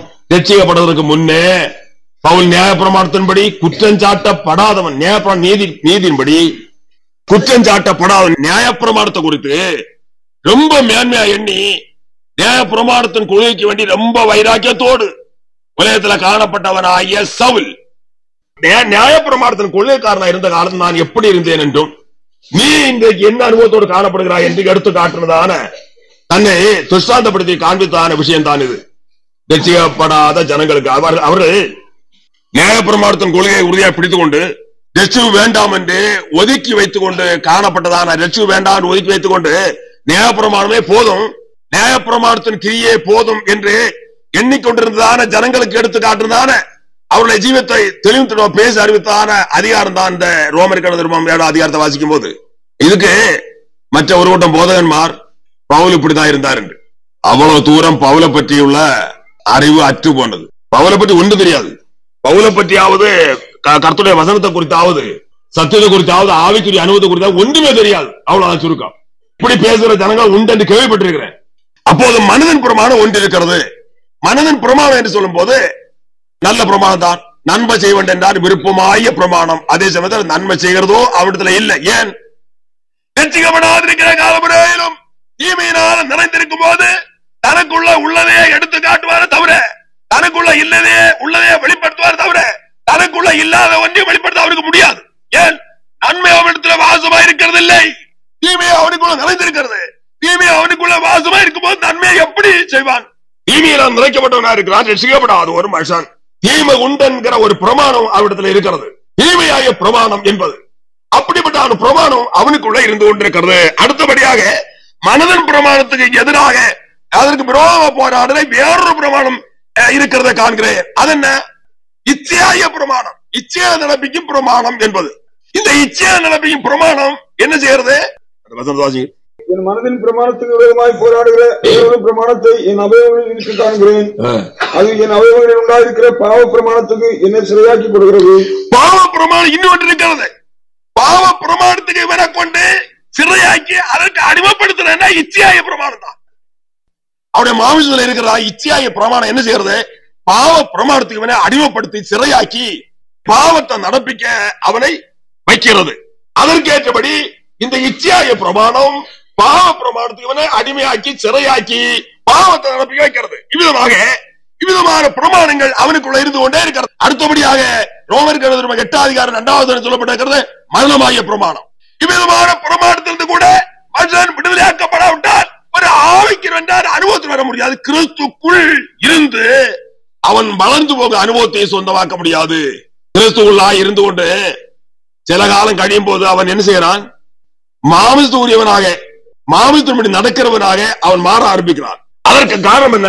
இவ்விதமான பிரமாணத்திலிருந்து அவன் விடுதலை பெறாமல் காணப்படுகிறதுனால, இவ்விதமான பிரமாணத்திலிருந்து விடுதலை பெற்று அவன் பூர்ணமான ஒரு விடுதலை அனுபவத்தை அடைந்து கிறிஸ்துக்குள் ஆவான் என்றால் என்ன செய்ய முடியாது? அவன் மாமிசப்படி நடக்கவே அவனால முடியாது. முற்றிலும் ஆவிக்கிறவனாக மாத்திரம் நடந்து ஜீவிக்க அவனால முடியும். நியாய பிரமாணம் ஒன்று இருக்கிறது, அது மகா பயங்கரத்தை உண்டாகும் பிரமாணம். நியாய பிரமாணம் தேவனால் கொடுக்கப்பட்டது. அதே சமயத்துல யோவான்ஸ்நானுடைய காலம் வரையில் தான் நியாய பிரமாணம், அதுக்கப்புறம் தொடக்கூடாது என்று கர்த்தர் சொல்லி இருக்கிறார். ஏன்? அக்காலத்துல கர்த்தராகிய கிறிஸ்து இயேசு உலகத்துல வந்து பாடுபடுறதுக்கு முன்னே உள்ள காலத்துல அந்த மனுஷர்கள் அப்படித்தான் ஜீவிக்க முடியும். தேவன் மகா நீதிபரார். எந்த மனிதனாகிலும் சுமக்க கூடாது உண்டு, அவன் கைக்கொள்ள கூடாது உண்டு, அவன் ஏற்றுக்கொண்டு ஜீவிக்க கஷ்டமானது உண்டு. தேவன் ஒரு மனுஷனுக்காவது கொடுக்கிறவரே இல்லை. தேவன் மகா நீதிபரம், மகா அன்புடையவரும். எந்த பிரமாணத்தையாவது, எந்த கற்பனையாவது, எந்த சத்தியத்தையாவது மனுஷன் சுமக்க கூடாது உண்டை, அதை கைக்கொள்ள கூடாது உண்டை, மனுஷனுக்கு கஷ்டமானது உண்டு, அவர் மனுஷனுக்கு கொடுக்கிறவரே அல்ல. ஒரு தகப்பனை பாருங்க, உலக பிரகாரம் அவர் நல்ல தகப்பன் இருக்கிறான், தனது பிள்ளைகள் கஷ்டப்படுறத விரும்புறானா? தன்னுடைய பிள்ளைகள் எந்த தன்னுடைய அறிவீனத்தினால ஏதாவது கஷ்டத்துக்கான ஒரு வேலையை கேட்டா கூட தகப்பன் கொடுப்பானா? ஒரு சின்ன பையன் இருக்கிறான், ஒரு 7 வயதான பையன் வைத்துக் கொள்ளுங்கள், அவன் ஒரு 1/2 கோட்டை நெல் எடுப்பேன் அப்பா சொன்னாலும் அவன் தகப்பன் கொடுப்பானா? பையன் எவ்வளவு ஆத்திரப்பட்டாலும் அப்பா நான் எடுப்பேன் என்று சொன்னாலும் தகப்பன் என்ன செய்யறது இல்லை, கொடுக்க மாட்டான். உன்னால முடியாது, சும்மா உனக்கு தெரியாது, உன்னால முடியாதுன்னு சொல்லுவான். அதே மாதிரி எந்த பிள்ளையா இருந்தாலும் சரி, ஒரு தகப்பன் பிள்ளைக்கு சுமக்க கூடாது தகப்பன், செய்யக்கூடாத வேலையை வந்து தகப்பன் கொடுக்கிறதே இல்லை. இது தகப்பனுடைய சிநேகத்தை அன்பையும் குறித்து சொல்லும் போது கர்த்தர் வேதனை சொல்லியிருக்கிறார், பொல்லாதவர்கள் என்று சொல்லுகிறார். பொல்லாதவர்களாக காணப்படுகிற தகப்பன்மார். ஏன்? இந்த மாமிசீகமான சிநேகத்து அன்புகள் எல்லாம் குறைவும் மாற்றமும் உண்டு, அழிவு உண்டு என்பது. ஆனால் தேவன் மாறாதவர், அன்பில மாறாதவர் மற்றும் சகல காலத்திலும் மாறாதவர். அப்படி அன்புக்கு மாற்றம் இல்லை, குறைவில்லை, ஒரு காலத்திலும் வித்தியாசப்பட்டு போவதும் இல்லை. இவ்விதமாக மகா இரக்கமும் மகா சிநேகமும் மகா அன்புடையவராக காணப்படுகிற தேவன் மனுஷன் சுமக்க கூடாது ஒன்றை, கைக்கொள்ள கூடாது ஒன்றை மனுஷனுக்கு கொடுக்கிறவரும் அல்ல, ஒருபோதும் கொடுத்ததும் இல்லை. கர்த்தரே ஸ்தோத்திரம், அல்லேலூயா ஸ்தோத்திரம். மனுஷனால சுமக்க கூடாது ஒன்றை, மனுஷனால கைக்கொள்ள கூடாது ஒன்றை தேவன் மனுஷனுக்கு கொடுக்கிறவரே அல்ல. அவிதமான ஒரு கற்பனையாவது பிரமாணத்தையாவது கொடுக்கிறவரும் இல்ல, கொடுத்ததும் இல்லை, கொடுக்க போறதும் இல்லை. அக்காலத்துல இயேசு கிறிஸ்து உலகத்துல பாடுபட்டு மரிக்கிறது மனுஷர்கள் அப்படித்தான் ஜீவிக்க முடியும். ஆகினா என்ன சார், அதற்கேற்ற பிரமாணத்தை அக்காலத்தில் அவர்கள் கொடுத்தார். அதற்கேற்ற பிரமாணம். அந்த பிரமாணத்தை குறித்து என்ன சொல்லப்பட்டிருக்கிறது? மாமிச சம்பந்தமான கட்டளை என்று சொல்லப்பட்டிருக்க எபிரேயர் கழுதை 7ஆம் அதிகாரம் 16ஆம் வசனத்தை வாசியுங்கள். எபிரேயர் கழுதை 7ஆம் அதிகாரம் 16ஆம் வசனம். அவர் மாம்ச சம்பந்தமான கட்டளை ஆகிய நியாய பிரமாணத்தின்படி ஆசாரியராயிராம். இந்த நியாய பிரமாணம் என்றால் மாமிச சம்பந்தமான கட்டளை, ஆவிக்குரிய கட்டளை அல்ல. மாமிச சம்பந்தமான கட்டளை, மாமிசத்துக்குரிய கானாருக்குள்ளே கொண்டு குடியேற்றும்படியாக அவிதமான கட்டளை கொடுத்தார். இந்த கட்டளையில் அவர்கள் கற்கொண்டிருந்த காலத்தில் அவர்கள் தேவனுடைய ஜனங்கள் என்றான ஒரு அவகாசத்தையும் பெற்றார்கள். தேவனுடைய ஜனங்கள் இஸ்ரவேலர்கள் என்றான ஒரு அவகாசத்தையும் உரிமையும் ஸ்தானத்தை அடைந்தார்கள். மாமிச சம்பந்தமான கானாருக்குள்ள குடியேற்றும்படியாக அதற்கென்று கொடுக்கப்பட்டதான கட்டளை என்பது அது மாமிசமான கட்டளை. 18ஆம் வசனம். முந்தின கட்டளை பலவீனம் உள்ளதும் பயங்கரமாயிருந்த நிமித்தம் மாற்றப்பட்டது. முந்தின கட்டளை பலவீனம் உள்ளது, அது பலவீனத்துக்கு அதுவான கட்டளை, அது மாற்ற பயனற்றது. ஆகினாலே அது தேவன் மாற்றினார். ஆவிக்கிற அனுபவத்துக்கோ, ஆவிக்கிற ஜீவத்தின் பலத்துக்கோ, ஆவிக்கிற ஜீவத்திற்கோ ஏற்றது அல்ல, அதற்கு பயன் உள்ளதும் அல்ல, பிரயோஜனம் உள்ளதும் அல்ல. ஆகினாலே தேவன் பலவீனம் உள்ளதும் பயனற்றதுமாக காணப்பட்டதுனாலே அதை தேவன் அப்படியே மாற்றி இன்னொரு பிரமாணத்தை கொடுக்க சித்தம் கொண்டார். ஆகினாலே இந்த நியாய பிரமாணம் எதுவரையிலும் மனுஷனுக்கு கொடுக்கப்பட்டிருந்தது அது கால குறிப்பியது. யோவான் ஸ்நானனுடைய காலம் வரையிலும், யோவான் ஸ்நானனுடைய காலம் வரையிலும் நியாய பிரமாணம் மனுஷனுக்கு தேவை. யோவான் ஸ்நானன் இயேசு கிறிஸ்துடைய முன்தூதனாக அனுப்பப்பட்டவன். இயேசு கிறிஸ்துவுக்கு முன்தூதனாக அனுப்பப்பட்டதான இந்த யோவான் ஸ்நானனுடைய காலம் வரையிலும் தான் நியாய பிரமாணம். லூக்கா சுவிசேஷம் 16ஆம் அதிகாரம் 16ஆம் வசனத்தை வாசியுங்கள். நியாயப்பிரமாணமும் தீர்க்க தரிசன வாக்கியங்களும் யோவான் வரைக்கும் வழங்கி வந்தது. அது முதல் தேவனுடைய ராஜ்யம் சுவிசேஷமாக அறிவிக்கப்பட்டு வருகிறது. யாவரும் பலவந்தமாய் அதில் பிரவேசிக்கிறார்கள். இந்த நியாயப்பிரமாணம் யோவான் ஸ்நானனுடைய காலம் வரையிலும், அது முதல் அதுக்கப்புறம் என்ன வருகிறது? இன்னொரு விசேஷமான அனுபவங்கள். என்ன? சுவிசேஷம் கொடுக்கப்படுகிறது. எதை சுவிசேஷத்தில் வெளிப்படுகிறது? தேவனுடைய ராஜ்யம், பரலோக ராஜ்யத்தை குறித்தான சுவிசேஷத்தை குறித்து பேசப்பட்டு வருகிறது. பரலோக ராஜ்யம் வெளிப்படுகிறது. அது முதல் நியாயப்பிரமாணம் யோவாசுடைய காலம் வரையிலும் அது முதல் யோவாசுடைய காலத்தில் நிறுத்தப்பட்டது. அடுத்தபடி தேவனுடைய ராஜ்யமாகிய பரலோக ராஜ்யம் சுழத்தின் மூலம் வெளிப்படுத்தப்படும் காலம் என்பது. தேவனுடைய ராஜ்யத்தை சுழத்தினாலே பேசி அறிவிக்கிற காலம் அது முதல். இந்த நியாயப்பிரமாணத்தை கிறிஸ்து இயேசு என்ன சிலுவையிலே நிறைவேற்றி முடித்தார். நியாயப்பிரமாணத்தை கூட அவர் நிறைவேற்றி முடித்தார், மாம்சத்திலே நிறைவேற்றி முடித்தார், சிலுவையிலே ஆணி அடித்து அதையும் கூட நிறைவேற்றி முடித்தார் என்று சொல்லப்பட்டிருக்கிறது.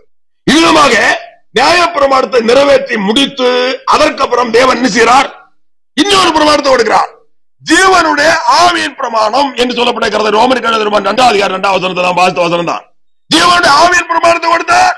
அப்போது இவ்விதமான மற்றும் பிரமாணத்திலிருந்து விடுதலையாக்கப்படாதிருக்கிற காலம் வரையிலும் கிறிஸ்துக்குள்ளாக அனுபவத்தை ஒரு மனுஷன் சொந்தமாக்க முடியாது. நியாயப்பிரமாண மனுஷனை விட்டு எத்தனை மனுஷன் விட்டு போயிருக்கிறது?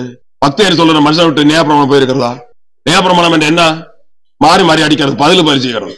பதில் பரிசுகிற நியாயப்பிரமாணம் போன காலம் வரையும் ஒருவன் கிறிஸ்துவுள்ளாக அனுபவத்தை பற்றி போட முடியுமா? நியாயப்பிரமாணம் பதில் பரிசு செய்யறது. பேசினா மாறி பேசலாம், ஒருவன் பேசினா அதுபோல இவனுக்கு பேசலாம், ஒருவன் அடித்தா அதுபோல இவனுக்கு மாறி அடிக்கலாம், ஒருவனை காலம் முறித்தா அவனை காலை இவனுக்கு முடிக்கலாம். இது பிரமாணம், நியாயப்பிரமாணம். ஒருவனோட கண்ணை ஒருவன் கெடுத்தா இவனை கண்ணம் அவனுக்கு எடுக்கலாம், ஒருவன் பல்ல படித்தா அவனுக்கு பல்ல இவனுக்கு படிக்கலாம். மாறி மாறி செய்கிறதா நியாயப்பிரமாணம் சொல்லுறது. நியாயப்பிரமாணத்தின் சட்டம் இதுதான், நியாயப்பிரமாண கிரியை இதுதான். கலாத்தியர் 2 அதிகாரம் 16 வசனத்தை வாசிங்கள். நியாயப்பிரமாணம் மனுஷனை விட்டு நீங்க இருக்கிற காலம் வரையிலும் அவர் கிறிஸ்துவுள்ளாக அனுபவத்தை சொந்தமாக்க முடியாது. அவர் ஆக்கின தீர்ப்புக்கு தப்ப முடியாது. இன்னைக்கு ஆவிகள் சொல்லுகிற ஜனங்களுக்குள்ள இருக்கிற பிரமாணம் சகல பிரமாணம் உண்டு. தீமை செய்கிற பிரமாணம் உண்டு, பாவ பிரமாணம் உண்டு, மரண பிரமாணம் உண்டு, நேய பிரமாணம் உண்டு. தீமை செய்கிற பிரமாணம், பாவ பிரமாணம், மரண பிரமாணம், நேய பிரமாணம். மற்ற பிரமாணம் மனசாட்சியின் பிரமாணம், மனதின் பிரமாணம், அது இருக்கட்டும், நல்லதுதான். இதுல பார்க்கும்போது 5 பிரமாணம். இந்த 5 பிரமாணத்துல இந்த மனதின் பிரமாணம் ஒன்று இருக்கிறத அது இருக்க வேண்டியதா இருந்து கொண்டு போகட்டும், நல்லது. ஆனா மற்ற 4 பிரமாணமும் இந்த மனுஷனை விட்டு நீங்காவிட்டா இவன் என்ன செய்ய முடியாது? ஒரு ஆவிக்கிறவனாக கிறிஸ்துக்குள்ளாக அனுபவத்தோடு அவன் காணப்படவே முடியாது. கலாத்தியர் எழுதிருப்போம், கலாத்தியருக்கு எழுதிருப்போம் 2 அதிகாரம் 16 வசனம். நியாயப்பிரமாணத்தின் கிரியையினாலே எந்த மனுஷனும் நீதிமானாக்கப்படுவதில்லையே. நியாயப்பிரமாணத்தின் கிரியையினாலே எந்த மனிதனும் நீதிமானாக்கப்படுவதில்லையே. நியாயப்பிரமாணத்தின் கிரியினாலே ஒரு மனிதன் ஆவிக்கிறவனா ஜீவிக்க முடியாது, தெய்வபக்தனா காணப்பட முடியாது, அவன் நீதிமானா வாழ முடியாது. நியாயப்பிரமாணம் ஒன்றை விட்டு நீங்க இருக்கிறதா? பதில் செய்யும் பிரமாணம். சாத்தனுடைய சந்ததிகள் எல்லா பிரமாணம் உண்டு. வேறு ரட்சிக்கப்பட்ட உண்டு, ரட்சிக்கப்பட்டிருக்கிறேன், ஆவிக்கிறவனா இருக்கிறேன், தெய்வபக்தனா இருக்கிறேன் சொல்லிக் கொள்கிறார்கள். அதே சமயத்துல நியாயப்பிரமாணம் முதற்கொண்டு சகல பிரமாணங்கள் அவர்களுக்குள்ள உண்டு. தீமை உண்டு என்கிற பிரமாணம் ஒன்றை விட்டு நீங்க இருக்கிறதா? பாவ பிரமாணம் ஒன்றை விட்டு நீங்க இருக்கிறதா? நீ பாவத்தை விட்டு நீங்க இருப்பாய். அதே சமயத்துல பிரமாணத்திலிருந்து கூட நீ விடுதலை விடாவிட்டால் பாவத்துக்கும் உனக்கும் சம்பந்தம் உண்டு. பாவத்துக்கு உன்னிடத்துல சம்பந்தம் உண்டு, உனக்கு பாவத்துல சம்பந்தம், பாவத்திடத்துல சம்பந்தம் உண்டு. ஏன்? பிரமாணம் உனக்குள்ள இருந்து கொண்டிருக்கிறது. நான் முதல்ல சொன்ன மாதிரி பூமியை பற்றி சொன்னது போல அந்த கைவசமான அவகாசம் ஒழிந்தாலும் பிரமாணத்தையும் கூட திருப்பி அவனுக்கு எழுதி கொடுத்து பழைய பிரமாணத்தையும் அந்த பூமியை 2வது வாங்கணும்னு கொடுக்காவிட்டால் என்ன வருகிறது? பிரமாணத்தினுடைய அவகாசம் அவனுக்கு இருந்து கொண்டே இருக்கிறது. பூமியை பற்றின விஷயம் அந்த அவகாசத்தை என்ன செய்யணும்? புதிய பிரமாணத்தை எழுதி கொடுக்கணும். புதிய பிரமாணத்தை எழுதி கொடுத்த உடனே அவனுக்கு ஆனது. ஆனா இந்த பிரமாணத்தை கூட கொடுத்து விடுவார்கள். பழைய பிரமாணத்தை கூட அவனுடைய பிரமாணத்தை கூட அந்த பூமியை வாங்குறவனுக்கு கொடுத்து விடுகிறார்கள். இவ்விதமான அனுபவத்தோடு உலகத்திலே காணப்படுகிறார்கள் ஜனங்கள். எப்படி? பாவம் கிரியை நின்று போனது சரி, அதே மத்தியில் பிரமாணம் உனக்குள்ள இருக்கிறதா?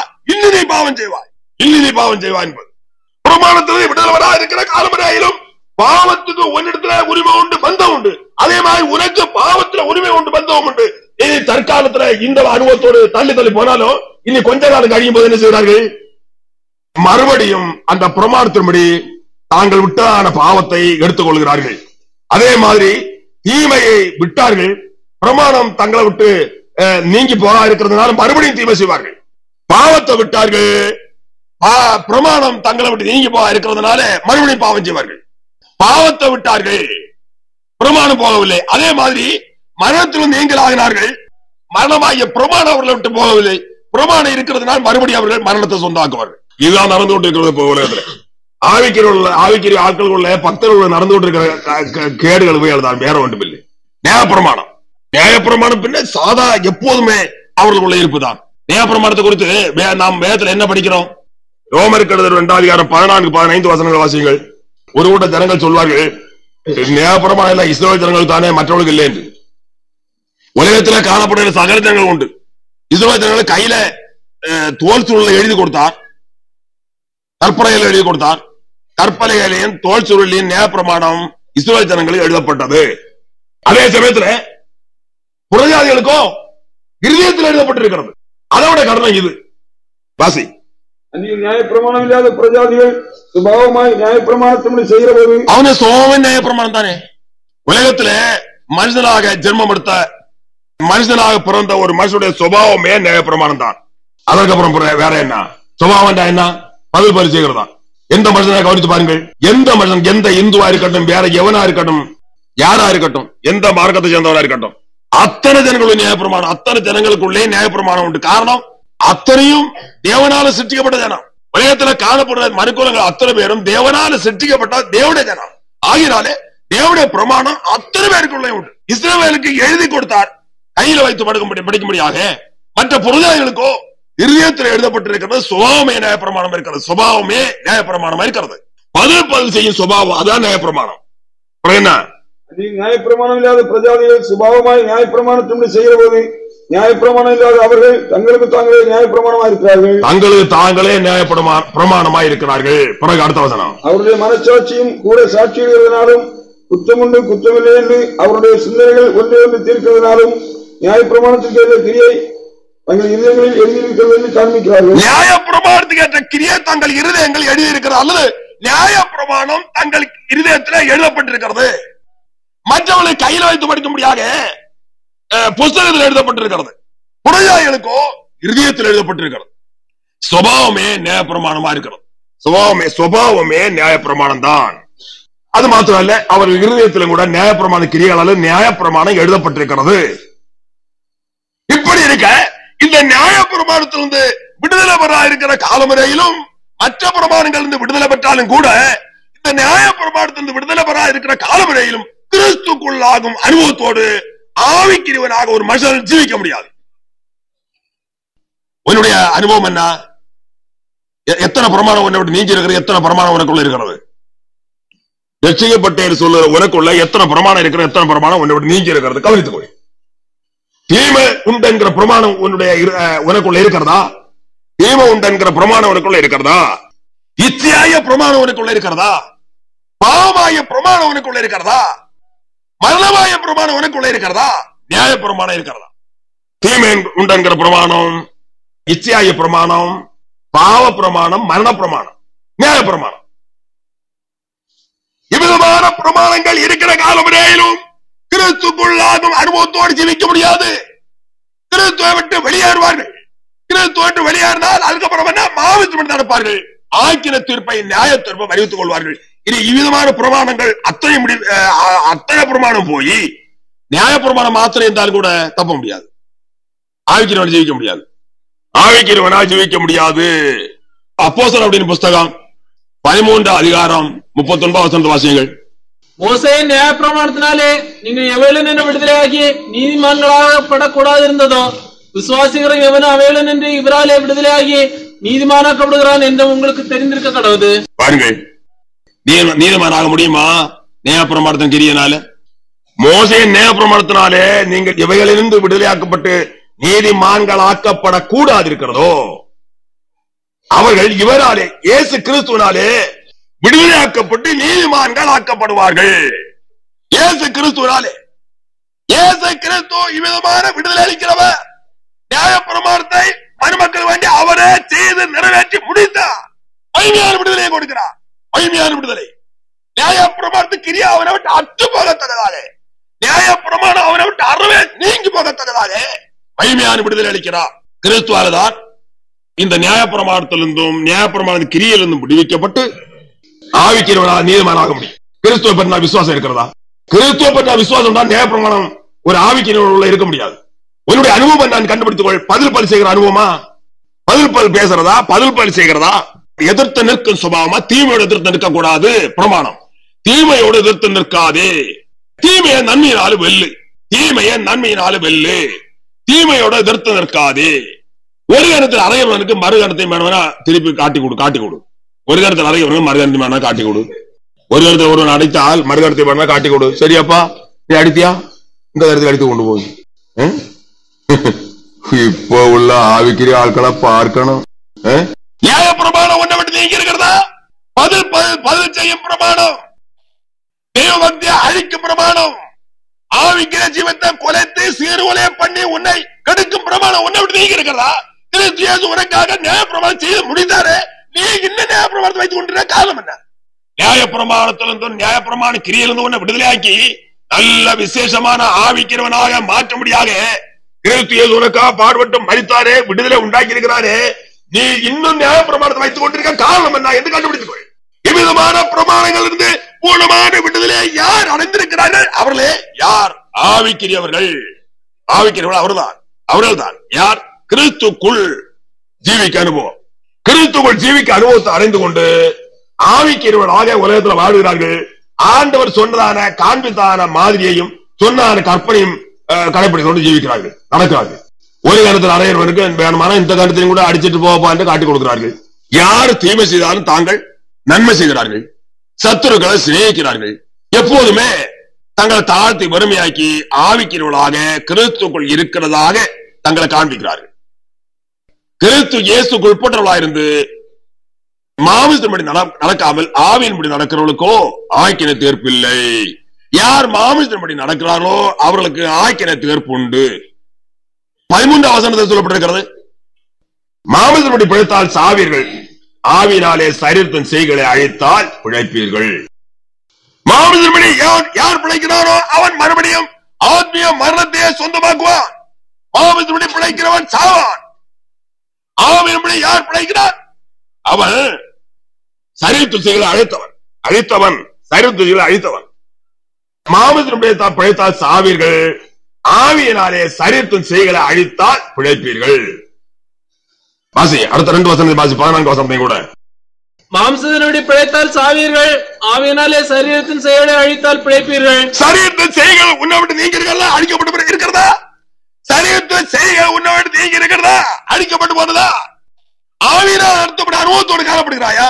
மேலும் எவர்கள் ஆவியினால் நடத்தப்படுகிறார்களோ, மேலும் எவர்கள் தேவனுடைய ஆவியினாலே நடத்தப்படுகிறார்களோ அவர்கள் தேவனுடைய புத்திரராய் இருக்கிறார்கள். மேலும் எவர்கள் தேவனுடைய ஆவியினால் நடத்தப்படுகிறார்களோ அவர்களே தேவனுடைய புத்திரராய் இருக்கிறார்கள். ஆவிக்கிரியவர்கள், ஆவியினால் நடத்தப்படுகிறவர்கள் ஆவிக்கிரியவர்கள், கிறிஸ்து இயேசுக்குள்ளாகும் அனுபவத்தோடு உலகத்தில் காணப்படுகிறவர்கள், சகல பிரமாணத்திலிருந்தும் கூட விடுதலை பெற்றவர்கள், தீமையிலிருந்தும் தீமை செய்யும் பிரமாணத்திலிருந்தும் விடுதலை பெற்றவர்கள், இச்சையிலிருந்தும் இச்சையை உண்டாக்கும் பிரமாணத்திலிருந்தும் விடுதலை பெற்றவர்கள், பாவத்திலிருந்தும் பாவத்தை உண்டாக்கும் பிரமாணத்திலிருந்தும் விடுதலை பெற்றவர்கள், மரணத்திலிருந்தும் மரணத்தை உண்டாக்கும் பிரமாணத்திலிருந்தும் விடுதலை பெற்றவர்கள். ரோமர்கள் 8 2 வசனத்தை வாசியுங்கள். கிறிஸ்து இயேசுவினாலே ஜீவனுடைய ஆவியின் பிரமாணம் என்னை பாவம் மரணம் என்பவரின் பிரமாணத்திலிருந்து விடுதலை ஆக்கிட்டு. பாவம் மரணம் என்றான சகல பிரமாணத்திலிருந்து ஒரு பயமையான விடுதலை கொடுத்தது கிறிஸ்துடைய ஜீவனுடைய ஆவியின் பிரமாணம். கிறிஸ்து இயேசுவினாலே ஜீவனுடைய ஆவியின் பிரமாணம் என்னை பாவம் மரணம் என்பவர்களின் பிரமாணத்தினின்று விடுதலை ஆக்கிட்டு. இன்னும் நாம் வேதத்தில் வாசிக்கும் போது கிறிஸ்துவின் பிரமாணம் என்று சொல்லப்பட்டிருக்கிறது. ஜீவனுடைய ஆவியின் பிரமாணம் அவர்களுக்குள்ளே அடங்கி இருக்கிறது. இவர்கள் விதமான சகல கிரியையிலிருந்தும் பிரமாணங்கள் இருந்தும் விடுவிக்கப்பட்டார்கள். அது அவர்களுக்குள்ள இருக்கிற பிரமாணம் என்ன? ஜீவனுடைய ஆவியின் பிரமாணம். ஜீவனுடைய ஆவியின் பிரமாணம் அவர்களுக்குள்ள இருக்கிறது. ஆவிக்கிறவர்களாகவே உலகத்தில் வாடுகிறார்கள், ஆவிக்கிறவர்களாக உலகத்தில் பிழைக்கிறார்கள், ஆவிக்கிறவர்களாக உலகத்தில் ஜீவிக்கிறார்கள். கிறிஸ்துக்குள்ளாகும் அனுபவத்தோடு எப்போதும் காணப்படுகிறார்கள். மாற்றமே கிடையாது. எப்போதும் கிறிஸ்துக்குள்ளாக அனுபவம், இவ்விதமான அனுபவத்தோடு உலகத்தில் பிழைக்கிறார்கள். இவ்விதமான அனுபவத்துக்காக யார் ஜெபம் பண்ணுகிறார்கள் அவர்களை கர்த்தராகிய கிறிஸ்து இயேசுவை விசுவாசி ஜெபிக்கிறவர்கள். விசுவாசோட ஜெபம் கேட்கப்படும். யார் ஆண்டவரை விசுவாசி ஜெபிக்கிறார்கள் அந்த ஜெபம் கேட்கப்படும். யார் ஜெபம் பண்ணாலும் கர்த்தர் ஜெபத்தை கேட்கிறவர். விசுவாசத்தோடு ஜெபம் பண்ணுகிற ஜெபத்தை கர்த்தர் கேட்கிறார். விசுவாசத்தோடு ஜெபம் பண்ணுகிற அனுபவம் என்ன? இதுதான். இவ்விதமான அனுபவங்களை தங்களை கொடுத்து சொர்க்கராஜ்யத்தோடு குடியேற்ற முடியாது கிறிஸ்து இயேசு உலகத்தில் பாடுபட்டார் என்று விசுவாசித்து அவ்விதமான அனுபவத்துக்காக ஜெபம் பண்ணுகிறவர்கள் ரோகத்திலிருந்தும் வியாதியிலிருந்தும் பாவத்திலிருந்தும் மற்றும் சகல கட்டிருந்தும் பூர்ணமான விடுதலை கண்டடைவார்கள். அநேகர் வியாதிக்காக வந்திருந்து கொண்டு நீண்ட காலமா கஷ்டப்பட காரணம் என்ன தெரியுமா? உபதேசத்தை விசுவாசிக்க மாட்டார்கள். உபதேசத்துக்கு சரியா செவி கொடுக்கிற அனுபவத்தில் காணப்பட மாட்டார்கள். உபதேசத்தை குறித்தான விசுவாசம் அற்று காணப்படுகிறதுனால உபதேசத்தை சரியா கவனிக்க மாட்டார்கள். அப்போது அவர்களுக்கு எந்த விதமான விசுவாசம் வருகிறது. உபதேசத்தை சரியா கவனித்து உபதேசத்துக்கு போனமா செவி கொடுக்கிறவர்கள் என்ன செய்கிறார்கள்? உபதேசம் வெளிப்படுத்தி அறிவிக்கிறதான அனுபவங்களை பெற்றுக்கொள்ள வேண்டும் என்று வாஞ்சிக்கிறார்கள். அந்த வாஞ்சியோடு விசுவாசத்தோடு யார் ஜெபம் பண்ணுகிறார்கள்? அவர்களுக்கு அவசியமான சகல நம்மளையும் கர்த்தர் கொடுக்கிறார். ஆகினால நோயோடு வியாதியோடு காணப்படுறவர்கள் கூட மற்ற என்னென்ன காரியங்கள் என்னென்ன கேடுகள் உங்கள் ஆண்டு கொண்டு இருக்கிறதோ அவை எல்லாவற்றிலும் பூர்ணமான ஒரு விடுதலையை பெற்றுக்கொள்ள விசுவாசம் உள்ள ஜெபம், நீங்கள் விசுவாச ஜெபம் எந்த கேட்டல் விடுவிக்கப்பட்டு உங்கள் அவசியமான நன்மைகள் ஆசுவாங்களை கர்த்தரால் பெற்றுக் கொள்வீர்கள். வியாதியஸ்தர கர்த்தர் சொஸ்தவாக்கிறோம், பிசாச துரத்துறோம், மற்ற சகல கேட்டல் விடுவித்து ஆசிரியக்கிறவர். இவ்விதமாக உலகத்தில் ஏராளமான ஜனங்கள் கெட்டு போய்கொண்டே இருக்கிறார்கள். ஆவிக்குரிய ஜீவன் என்றால் என்ன தெரியாது. ஆவிக்குரிய ஜீவன் செய்ய எவ்விதமான அஸ்திவாரம் தேவை, எவைகள் இருந்தால் விடுவிக்கப்பட வேணும், எவைகள் இருந்தால் விடுதலை கொடுக்க முடியாது. கிறிஸ்து இயேசு உலகத்தில் அவதாரம் எடுத்தார், பாடுபட்டார். இவைகளை குறித்து ஒவ்வொரு அறிவும் கிடையாது. வேத வசனத்தை குறித்து நம்பிக்கை கிடையாது, விசுவாசம் கிடையாது. வேத வசனத்தை அவர்களுக்கு விசுவாசிக்கிறது அவர்களால் முடிகிறது இல்லை. என்னெல்லாம நியாயம் பேசுவார்கள். நியாயம் எல்லாம் என்ன தெரியுமா? அதான் சாத்தானால் ஏற்படுத்தப்பட்டவைகள். அநேக நியாயங்கள் இருக்கிறது உலகத்துல. சாத்தான் பல நியாயங்களையும் கொடுத்து அநேகரை படிப்பித்திருக்கிறார். நியாயங்களை கொண்டு பல நியாயங்களையும் அநேகரை கொடுத்து அந்த படித்தோடு காணப்படுகிறார்கள். நியாயம் சொல்வார்கள். இந்த நியாயம் சொல்லுறது அவ்வளவு சத்தியத்துக்கு எதிரான விரோதமான நியாயமா காணப்படுகிறது. வர வர தங்களுடைய ஜீவை இவ்வளவா கீழ்த்தனமான நிலைமையில போயும் கூட அது ஏன் உணராது இருக்கிறார்கள். ஆதி கிறிஸ்தவர்கள் எவ்விதமான அனுபவத்தோடு உலகத்தில் காணப்பட்டார்கள். யாதொரு காரியத்திலையும் ஆவிக்கிற ஜீவத்திலேயாவது, கிருபா வரங்களிலேயாவது, அறிவிலேயாவது, உபதேசத்தை ஏற்றுக்கொண்டதையாவது, கீழ்ப்படிந்த காரியத்திலேயாவது எந்த விதமான குறைவும் இல்லாமல் மிகவும் விசேஷமான அனுபவத்தோடு உலகத்திலே காணப்பட்டார்கள் என்று நாம் வேதத்தில் படிக்கிறோம். கிறிஸ்துவை பற்றிய சாட்சி உங்களுக்குள்ளே ஸ்திரப்படுத்தப்பட்டபடியே நீங்கள் இயேசு கிறிஸ்துவாய் எல்லா அறிவிலும் எல்லா உபதேசத்திலும் மற்ற எல்லாவற்றையும் சம்பூர்ணம் உள்ளவர்களாக்கப்பட்டிருக்கிறபடியால் அவர் மூலமாய் உங்களுக்கு அளிக்கப்பட்ட தேவ கிருபைக்காக உங்களை குறித்து எப்படி என் தேவனை ஸ்தோத்திரிக்கிறேன். அப்படியே நீங்கள் யாதொரு வருத்தலும் குறைவில்லாதவர்களாய் நம்முடைய கர்த்தராகிய இயேசு கிறிஸ்து வெளிப்படுவதற்கு காத்திருக்கிறீர்கள். ஆவிக்குரிய ஜீவியம் அனுபவம், ஆதி கிறிஸ்துவோட அனுபவம் இது. 1:1 முதல் கிறிஸ்துவை பற்றிய சாட்சி உங்களுக்குள்ளே ஸ்திரப்படுத்தப்பட்டபடியே நீங்கள் இயேசு கிறிஸ்துவுக்குள்ளாய் எல்லா உபதேசத்திலும் எல்லா அறிவிலும் மற்றெல்லாவற்றிலும் சம்பூர்ணம் உள்ளவர்களாக்கப்பட்டிருக்கிறபடியால் அவர் மூலமாய் உங்களுக்கு அளிக்கப்பட்ட தேவ கிருபைக்காக நான் உங்களை குறித்து எப்பொழுதும் என் தேவனை ஸ்தோத்திரிக்கிறேன். அப்படியே நீங்கள் யாதொரு வரத்திலும் குறைவில்லாதவர்களாய் நம்முடைய கர்த்தராகிய இயேசு கிறிஸ்து வெளிப்படுவதற்கு காத்திருக்கிறீர்கள். பாருங்கள், ஆவிக்குரிய ஜீவியத்திலேயாவது, உபதேசத்தை ஏற்றுக்கொண்டதிலேயாவது, கீழ்ப்படுகிற அனுபவத்திலேயாவது, கிருபாவரங்களிலேயாவது யாதொரு குறைவும் கிடையாது. அப்படியே சகல சம்பூர்ணமான அனுபவத்தோடு கிறிஸ்து இயேசுவின் வருகைக்காக காத்திருந்தார்கள். இப்போதும் காத்திருந்து கொண்டே இருக்கிறார்கள். கிறிஸ்து இயேசுக்கள் நித்திரை அடைந்து பரதேசில இப்பொழுதும் காத்திருந்து கொண்டே இருக்கிறார்கள். இவ்விதமான அனுபவத்தோடு ஜீவிக்கிற ஆட்கள் குறித்து அடுத்த வசனத்தில் சொல்லப்பட்டிருக்கிறது. நம்முடைய கர்த்தராகிய இயேசு கிறிஸ்துவின் நாளிலே நீங்கள் குற்றம் சாட்டப்படாதவர்களாக இருக்கும்படி முடிவு வரையிலும் அவர் உங்களை ஸ்திரப்படுத்துவார். யாதொரு குற்றமும் அவர்களை ஏற்படா இருக்கும்படியாக முடிவு இருந்த கூட இருந்து அவர்களை பலப்படுத்தி ஸ்திரப்படுத்தி பாதுகாத்து வழிநடத்தி கொண்டே இருக்கிறார்.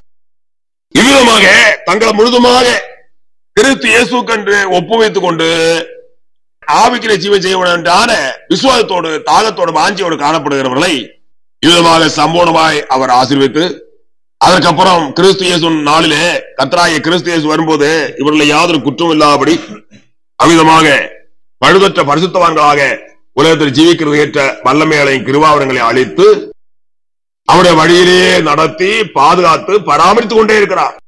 கிறிஸ்து இயேசு வரும்போது அவருக்கு ஏற்ற பரிசுத்தவான்களாக இவர்கள் காணப்படுவார்கள். இவ்விதமான அனுபவத்தை பெற்றுக்கொண்டு உலகத்தில் பாட காரணம் என்ன?